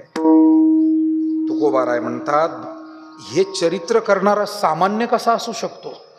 जो 5वीच्या दिवशी पुतना राक्षसीला यमसदनी पाठवतो, जो शकटासुराचा उद्धार करतो, जो वत्सासुराचा उद्धार करतो, अर्थात तो सामान्य नाही. तो कोण आहे त्याचा परिचय अभंगाच्या पहिल्या चरणात. ये दसे चरित्र केले नारायण, ये दसे चरित्र केले नारायण,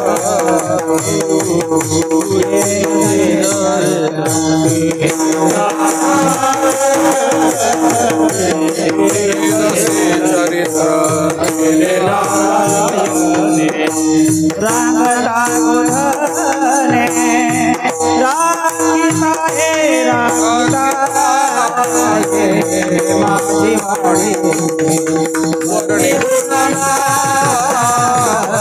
माझी वाणी वर्णी गुणना रांगता गोधने राखीता हे राखीता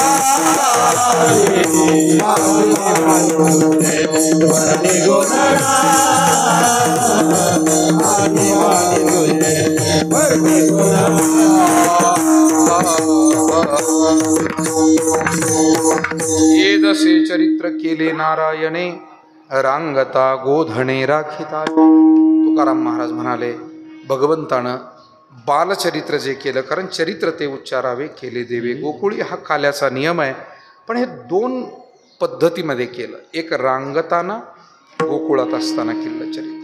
भगवंताच्या दिव्यत्वाचा हळूहळू परिचय होत होता आणि गोपिका आता एकमेकांशी बोलत होत्या. एकी एकटाची असोने एकला, विश्वी विश्वाकार होऊन या ठेला, जयापरी ओ तैसाची गमला, नंद नंदन हा अचोज अंकुळा. या गवळणींचा एकमेकाशी जो संवाद व्हायचा त्यामध्ये कृष्णाची अनुभूती त्यांना कशी होते त्याविषयी त्या सांगत होत्या. मला असं वाटतं संवादाचे, माणसाच्या जीवनात भेटीचे योग यावे आणि संवादाचे विषय हे उत्तम, श्रेष्ठ आणि उन्नतीकडे नेणारे असावे. पाहुणे भेटावे पण विषय चांगले असावे, मित्र भेटावे पण चर्चेचे विषय चांगले असावे. मी एकदा खूप विद्वानांच्या बैठकीत बसलो होतो आणि जेवण होईपर्यंत चर्चा एकाच विषयावर होती. मुलाचं जमलेलं होतं आणि पाट्या आलेल्या होत्या, बुथ पाटी, आणि विद्वान माणसं PhD धारक त्याच्यावर बोलत होते. कंगवा आला, आरसा आला, चाणकी आली, भज आला. अरे अरे अरे अरे, इतके दरिद्री माणसं मी पाहिलेले नव्हते. विठाला विठाला. तुम्हाला काय वाटतंय जग फक्त तुमचे कपडे पाहून तुम्हाला ओळखणार आहे, गाडी पाहून ओळखणार आहे, माडी पाहून ओळखणार आहे? नाही, तुमचे विचार, कर्तृत्व, स्वभाव ह्याच गोष्टी तुमचा परिचय देणार आहे. म्हणजे गाड्या घोडे कपडे लत्ते हे फार वरची गोष्ट आहे. आमचे चोखोबाराय म्हणाले, काय भुललासी वरते काय भुललासी वरते रंगा, काय भुललासी वरते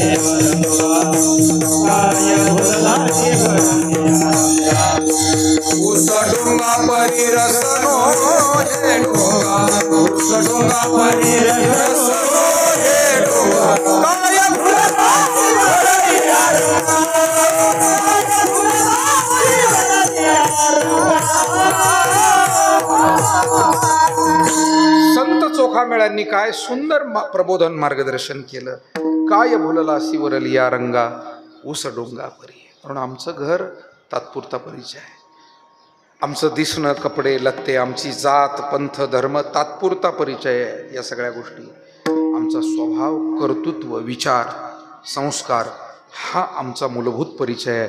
आणि मला असं वाटतं हा परिचय आपण द्यायला जर समर्थ ठरलो तर आपल्याला जात आडवी येत नाही, परिस्थिती आडवी येत नाही, पंथ आडवा येत नाही, धर्म आडवा येत नाही. चांगली माणसंही श्रेष्ठ ठरतात. डॉक्टर APJ अब्दुल कलाम सरांसारखे या भारतातला असा एकही नागरिक नाही, तुम्ही आणि मी, की डॉक्टर APJ अब्दुल कलाम यांच्यापुढे आपण नतमस्तक नाही. मला सांगा ना, काय आडवं येतं माणूस चांगला असल्यावर? विठाला विठाला.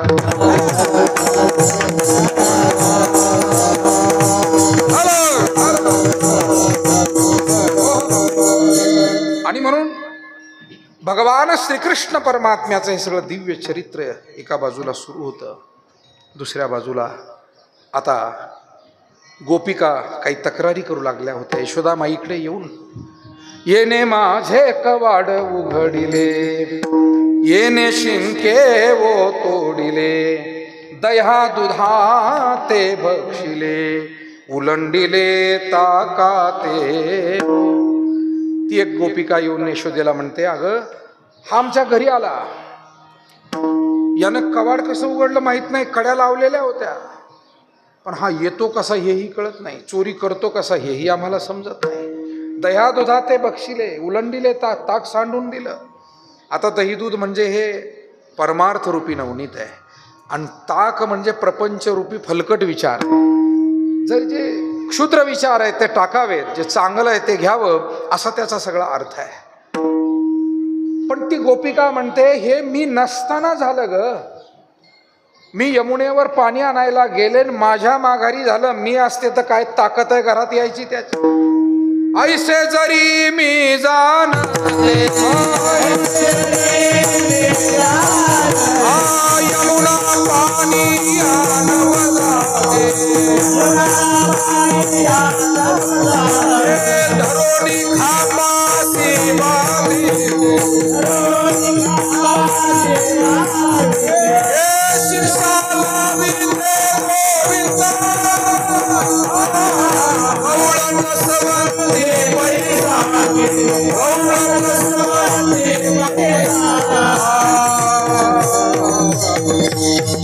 नामदेवरायांचा अभंग आहे, काय गोड आहे बघा. आणि अभंगाकडे थोडं बारकाईनं पाहिलं की तिथे कशी प्रश्नोत्तरं मिळतात. ती गोपिका म्हणते, अगं माझ्या घरी चोरी झालीच नसती, पण मला काय ठाऊक माझ्या घरी तो येणार. ऐसे जरी मी जाणते, मला जर माहित असतं माझ्या घरी आज आमचा नंबर लावलेला आहे, यमुनेवर पाणी आणायलाच गेले नसते. यमुना पाणी या नव जाते, गेले नसते. आणि काय केलं असतं? धरोणी खांबाशी बांधिते. भगवंताला अशी गिराईकत लय आवडतात, जे छातीला हात लावून मी करतात. भगवान परमात्म्यानं दुसऱ्या दिवशी पुन्हा त्याच घरी जाऊन चोरी केली. Air strike, air strike. जो कोणी, आणि पाहणं तुम्ही मागच्या त्या आठवड्यामध्ये त्या पाकिस्तानमधला तो जनरल आसिफ मुनीर असो किंवा तिथला तो पंतप्रधान असो, तिथले अनेक लोक असो, असं बोलत होते, भारताला संपवून टाकणार, असं करणार, तसं करणार. आता काल खासदार रडत होता एक तिथे. म्हणजे बातम्यातून आपण जे काही पाहतो वाचतोय, परंतु ही वस्तुस्थिती आहे. आणि म्हणून मला असं वाटतं, समोरच्याच्या सामर्थ्याचा अंदाज न घेता वल्गना करणं याच्यासारखा मूर्खपणा दुसरा कोणताही नाही. आणि हा मूर्खपणा आहे. ती गोपिका म्हणते, माझ्या घरी येणार मला जर माहित असतं ना, गेलेच नसते पाणी आणायला, असा धरला असता, खांबाला बांधून टाकला असता. दुसऱ्या दिवशी देव गेले, चोरी केली, आणि चोरी केल्यावर मुद्दाम धरले गेले, जसं काय तिला आनंद व्हावा. आणि धरलं तिनं श्रीकृष्णाला. चाल तुझ्या आता आईकडे घेऊन जाते. तक्रारच करते, ती म्हणते ना माझं पोरगं खोडकर नाही, दाखवते तिला. आता धरलं मनगट हाताला श्रीकृष्ण. आता त्या गोपिकेचा जो पती येतो म्हणतो, अगं जाऊ दे, नंदबाबाचं लेकरू आहे, खोडकर आहे, एवढं काय रागवायचं त्याच्यावर.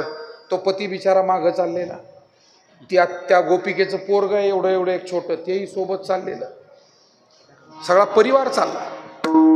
आणि ती म्हणते थांब तुला आता दाखवते. आता हा कृष्ण असा हुशार चतुरा तो शिरोमणी गुणलावण्याची.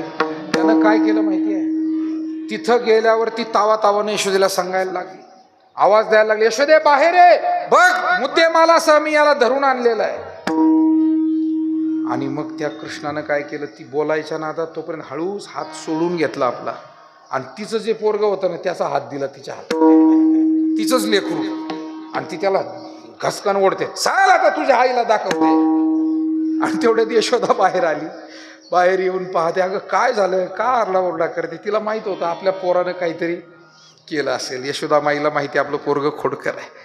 काय झालं अगं बघ म्हणे, तू म्हणते ना माझं पोरग खोड्या करत नाही, चोऱ्या, हे पहा म्हणे. आणि हे पहा म्हणलं तिचंच पोरग, आणि कृष्ण त्याच्या आईच्या पदराला धरून तिकडं जाऊन उभा. मला वाटतं हे कृष्णच करू शकतो.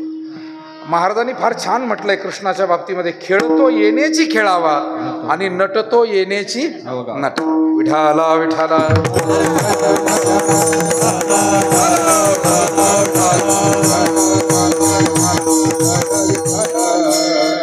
आणि मग ती यशोदा म्हणते, अगं तू याच्या काय नादी लागली बाई, झाला असेल तुला एवढा तेवढा त्रास, पण तू याला धरण्याच्या नादी लागून. हा ब्रह्मविधेचा जनिता गे, हा ब्रह्मविधेचा जनिता गे, हा ब्रह्मविधेचा याला धरू पाहता गे, यासे धरू पाहता गे, यासे धरू पाहता.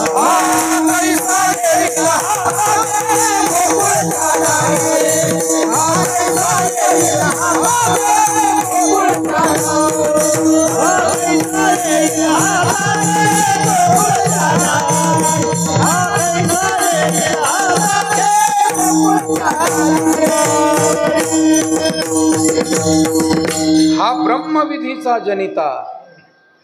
महाराज या आगळे महाराज, धनंजय पेक्षा. हा ब्रह्मविधीचा जनिता तुम्ही यासी धरू पाहता, हा कैसा येईल हातागे गोकुळच्या नारी. ब्रह्मदेवालाही जन्माला घालणारा आणि त्याचं भाग्य लिहिणारा ब्रह्मविधीचा जनिता, ब्रह्मदेवाचं भाग्य हा लिहितोय म्हणे, आणि तुम्ही याला धरू पाहता. म्हणून कृष्ण परमात्मा अशा पद्धतीने ये दसे चरित्र केले नारायणे रांगता. आणि आता तक्रारी फार वाढल्या, सांगितलं उद्या जाई तू राना सवे घेवो निगोधना. आनंद झाला. गाई गोपाळ सर्वांच्या समवेत श्रीकृष्ण परमात्मा आता आलेले आहेत वृंदावनामध्ये. यमुना माईच्या वाळवंटामध्ये गोपाळ खेळतायत, गाई गोवर्धनाच्या परिसरामध्ये चरतायत. गाई गोपाळ सवंगडे वना, आणि गोपाळांचे वेगवेगळे खेळ रंगलेले आहेत. गोपाळ हुतुतू हमामा हुंबरी अशा पद्धतीचे खेळ खेळतायत. विटी दांडू चेंडू लगोरी सवंगडे वना, गाई गोपाळ सवंगडे वना वना, गाई गोपाळ सवंगडे वना, गाई गोपाळ सवंगडे वना, गाई गोपाळ सवंगडे वना, गाई गोपाळ सवंगडे वना, गाई गोपाळ सवंगडे वना, गाई गोपाळ सवंगडे वना, गाई गोपाळ सवंगडे वना वना, गाई गोपाळ सवंगडे वना, गाई गोपाळ सवंगडे वना, गाई गोपाळ सवंगडे वना. भगवान कृष्ण परमात्मा जुन्या काळामध्ये आपल्या भारतात फक्त अध्यात्मच प्रकट झालेलं नाही, तर इथे आरोग्यविषयक शास्त्र निर्माण झालं, आहारविषयक शास्त्र निर्माण झालं, कृषीविषयक शास्त्र निर्माण झालं, आणि या सगळ्या शास्त्रांचा हळूहळू विकास होत गेला. त्याच पद्धतीनं क्रीडाविषयक सुद्धा खेळाचे प्रकार हजारो वर्षापूर्वी ग्रंथांमध्ये त्याचे संदर्भ सापडतात, लिखित सापडतात पुरावे त्याचे, म्हणजे त्याला आपण सत्य मानावंच लागेल. आणि विटी, दांडू, चेंडू बघा, आता आज क्रिकेटला एवढं महत्त्व आलं आहे, काय लोक. आणि हे IPL दरवर्षी त्या पोरांच्या परीक्षा आल्यावरच कशाला येते काय कोणास ठाऊक. ते काटे कुठं अभ्यास करते, ते अभ्यास सोडून देतात आणि ते सारखं IPL पाहत बसते. आमच्याकडे पोरं आहेत ना, म्हणून सांगतो तुम्हाला 2-2 सांभाळायचे, आम्हाला 600-600 सांभाळायचे. तुम्ही 2 लेकरालाच कदरलात, आता तर हल्ली एकावरच ऑपरेशन करायला लागले. आणि म्हणून चेंडू फळी हा आज खेळ ज्याला क्रिकेट आपण म्हणतो, तो जेव्हा फॉरेन रिटर्न झाला तेव्हा आपल्याकडे त्याचं महत्त्व वाढलं. युरोपात गेला आणि युरोपातून मग भारतात आला. मग अरे पण युरोपियनांच्या आधी तो भारताचाच खेळ आहे. चेंडू फळी खेळत असताना तो चेंडू डोहात बुडाल्याची कथा आहे. आणि त्या डोहात कालिया नाग होता. श्रीकृष्णानं चेंडू काढण्याच्या निमित्तानं तो फांदीवर चेंडून त्या निमित्तानं उडी घेतली डोहामध्ये. आणि बराच वेळ झाला कृष्ण डोहाच्या बाहेर येईना. सगळेजण म्हणाले बुडाला आता, आता याचं काही खरं. तुकोबारायांचे गाथेमध्ये याच्यावर खूप सविस्तर अभंग, अगदी सगळी कथाच महाराजांनी मांडलेली. आणि मग यशोदामाईलाही बोलावलं, नंदबाबाला, सगळे वाडवडील माणसं येऊन काठावर उभे राहिले. यशोदामाईसह सगळे म्हणायचे मी त्याला काढायला जातो. हा सगळं सविस्तर वर्णन आहे. आणि शेवटी त्या कालिया नागाबरोबर युद्ध करून त्याला मूर्छित केला. मारलेलं नाही बरं कालिया नागाला, ध्यानात ठेवा. त्याला त्या डोहातून दुसरीकडे पाठवलं आणि त्याला शिक्षा दिली फक्त. कारण त्याच्या पत्नीनं श्रीकृष्णाकडे वरदान मागितलं की आमच्या या पतीचं काही चुकलंही असेल, त्यानं इथे दहशत निर्माण केली असेल, पण तुमची बहीण म्हणून, तुमच्या बहिणी म्हणून त्याच्या ज्या पत्न्या होत्या त्यांनी सांगितलं की आमच्या या पतीला जीवदान द्या आणि मायबाप हो. संस्कृती अशी आहे, एखाद्या माय भगिनीच्या कुंकवाचा प्रश्न असेल तर अशा वेळेला वैरसुद्धा थोडंसं आवर्त घ्यावं लागतं. आणि म्हणून तर आत्ताच्या ऑपरेशनला जे सिंदूर नाव आहे ना, कारण महिलांसमोर त्यांचे नवरे मारले, सांगून मारले, धर्म विचारून मारले, त्यांना दुःख व्हावं म्हणून मारले. आणि म्हणून त्या कुंकुवाचा बदला म्हणजे आत्ताचं हे ऑपरेशन आहे सिंदूर. विठाला विठाला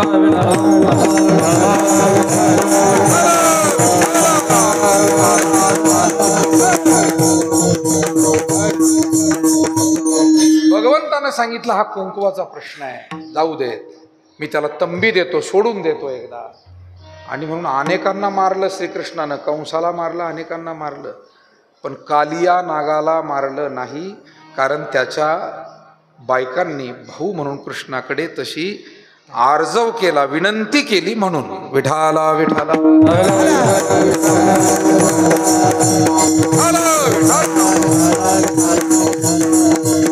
भगवान परमात्म्यानं हे सर्व चरित्र, त्यानं अनेक प्रकारचे खेळही खेळले. त्या खेळांचं खूप मोठं वर्णन आहे. हमावा पोरा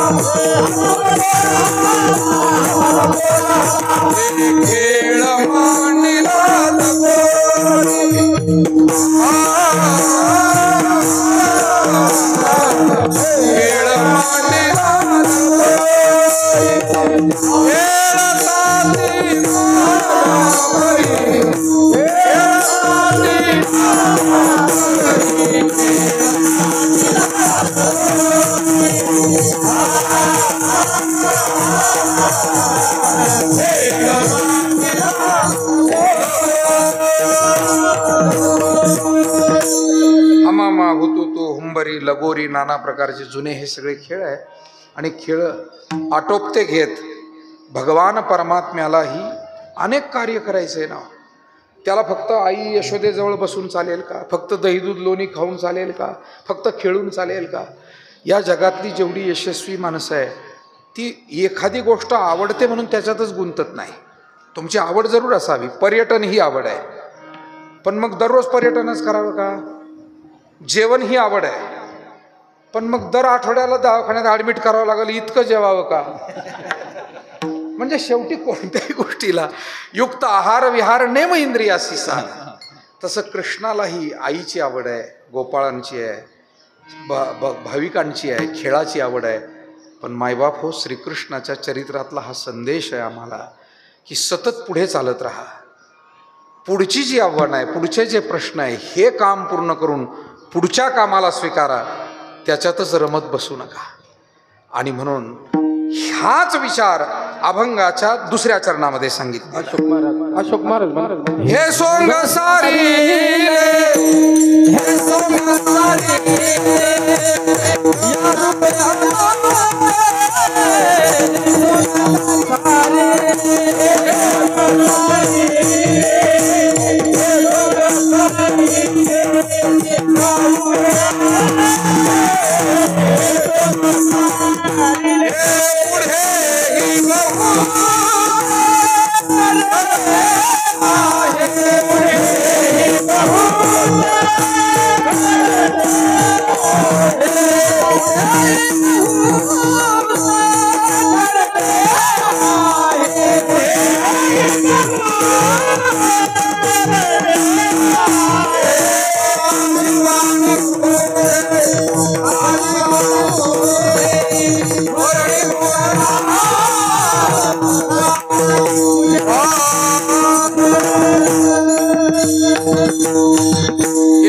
सारिले या रूपे अनंते, पुढेही बहुत करणे आहे. माझी वाणी तुझे वर्णे गुणनाम, ऐसे देई प्रेम काही कळा. बाळक्रीडेतला हा अभंग आहे. माझ्या अल्पमतीप्रमाणे जशी काही सेवा या अभंगाच्या माध्यमातून प्राप्त परिस्थिती, रोजचं आपलं जीवनातले प्रश्न आणि अभंगाचा भाव याचे थोडीशी सांगड घालून आपल्यापुढे हा अल्पस्वल्प विचार मांडण्याचा मी प्रयत्न केला. झालेली सेवा सद्गुरूंच्या चरणी, भगवत चरणी समर्पित करूया आणि एकदा मोठ्या प्रेमानं भगवंताचं भजन करूया. विठोबार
समरसतेमध्ये आहे. आपल्याला समाजामध्ये, गावामध्ये, कुटुंबियांमध्ये, स्नेहीजनांमध्ये एकरूप होऊन जेवढं राहता येईल. आज पाश्चात्य देशांमध्ये दुःखी लोक का आहेत? तर सुविधा कमी आहेत म्हणून दुःखी नाही आहे. सुविधा भरपूर आहेत तिकडे, आपल्यापेक्षा कैक पटीनं सुविधा आहेत. फक्त एकोपा नाही, समरसता नाही, सुखदुःख विचारायला एकमेकाला कुणी नाही. आणि त्या कारणाने लोक स्वतःला गोळी मारून घेत आहेत, लोक आत्महत्या करत आहेत, लोक वैफल्यग्रस्त होत आहेत. आपली संस्कृती केवढी श्रेष्ठ आहे. इथे बसलेले तुम्हा सर्वांचं भाग्य मी किती वर्णन करू, कारण तुम्ही वेळ काढताय देवाधर्माच्या कार्यात, पाहुण्यारावळ्यांच्या कार्यात, तुम्ही एकत्र येत आहे, तुम्ही भक्ती करताय. तर मला असं वाटतं ही जीवनाच्या परमोच्च आनंद प्राप्तीची ही साधन आहे. पैसे अडके आणि वस्तू आपल्याला आनंद देऊ शकत नाही. हे येणं जाणं, देवाची भक्ती करणं, एकमेकांशी प्रेमाने बोलणं वागणं, ही समरसताच आपल्याला आनंद देते. आणि हीच भारतीयांची भारतीय संस्कृती म्हणून ही आपली ओळख आहे. जगाच्या पाठीवर एक श्रेष्ठ ओळख आहे. आणि कृष्ण इतका महान आहे, देव आहे, पण तो सर्वांना सोडून राहिला नाही. तो सर्वांमध्ये राहिला, खेळला, शिदोरी एकत्र केली आणि जेवायला सुद्धा सर्वांमध्ये तो जेवला. मला असं वाटतं ही सगळ्यात मोठी समरसता आहे. काल्याचं वैशिष्ट्य काय? काल्यामध्ये भेदभाव नाही आहे. तुका म्हणे काला कोठे अभेद देखील आहे. सर्वांना एकच प्रसाद जो दिला जातो त्याचं नाव आहे काला. आणि तिथे कोणताही लहान मोठा भेद केला जात नाही. त्याचं वर्णन आहे, खडकी सोडियल्या मोठा आजीचा दही काला गोमटा. घ्या रे दही भाता म्हा देतो पंढरीनाथ मुदा घेऊन या करी. पेंद्या वाटी तो शिदोरी भानुदास गीती गात प्रसाद देतो पंढरीनाथ. पुंडलिक वरदा हरी श्री ज्ञानदेव हरिनाथ भगवान मौनी ज्ञानेश्वर महाराज जगद्गुरु तुकाराम महाराज सद्गुरु नारायण गिरी महाराज सद्गुरु जोग महाराज सदगिरी बाबा की विश्वेश्वरनाथ महाराज वर्य बंसी महाराज प्रभु रामचंद्र भगवान गोपाल कृष्ण भगवान वरद विनायक भगवान पवन सूत हनुमान नमः पार्वती पदे भारत माता की जय. झालेली सेवा याच ठिकाणी आटोपती घेतो. आपण गेले 7 दिवस वेळ दिला.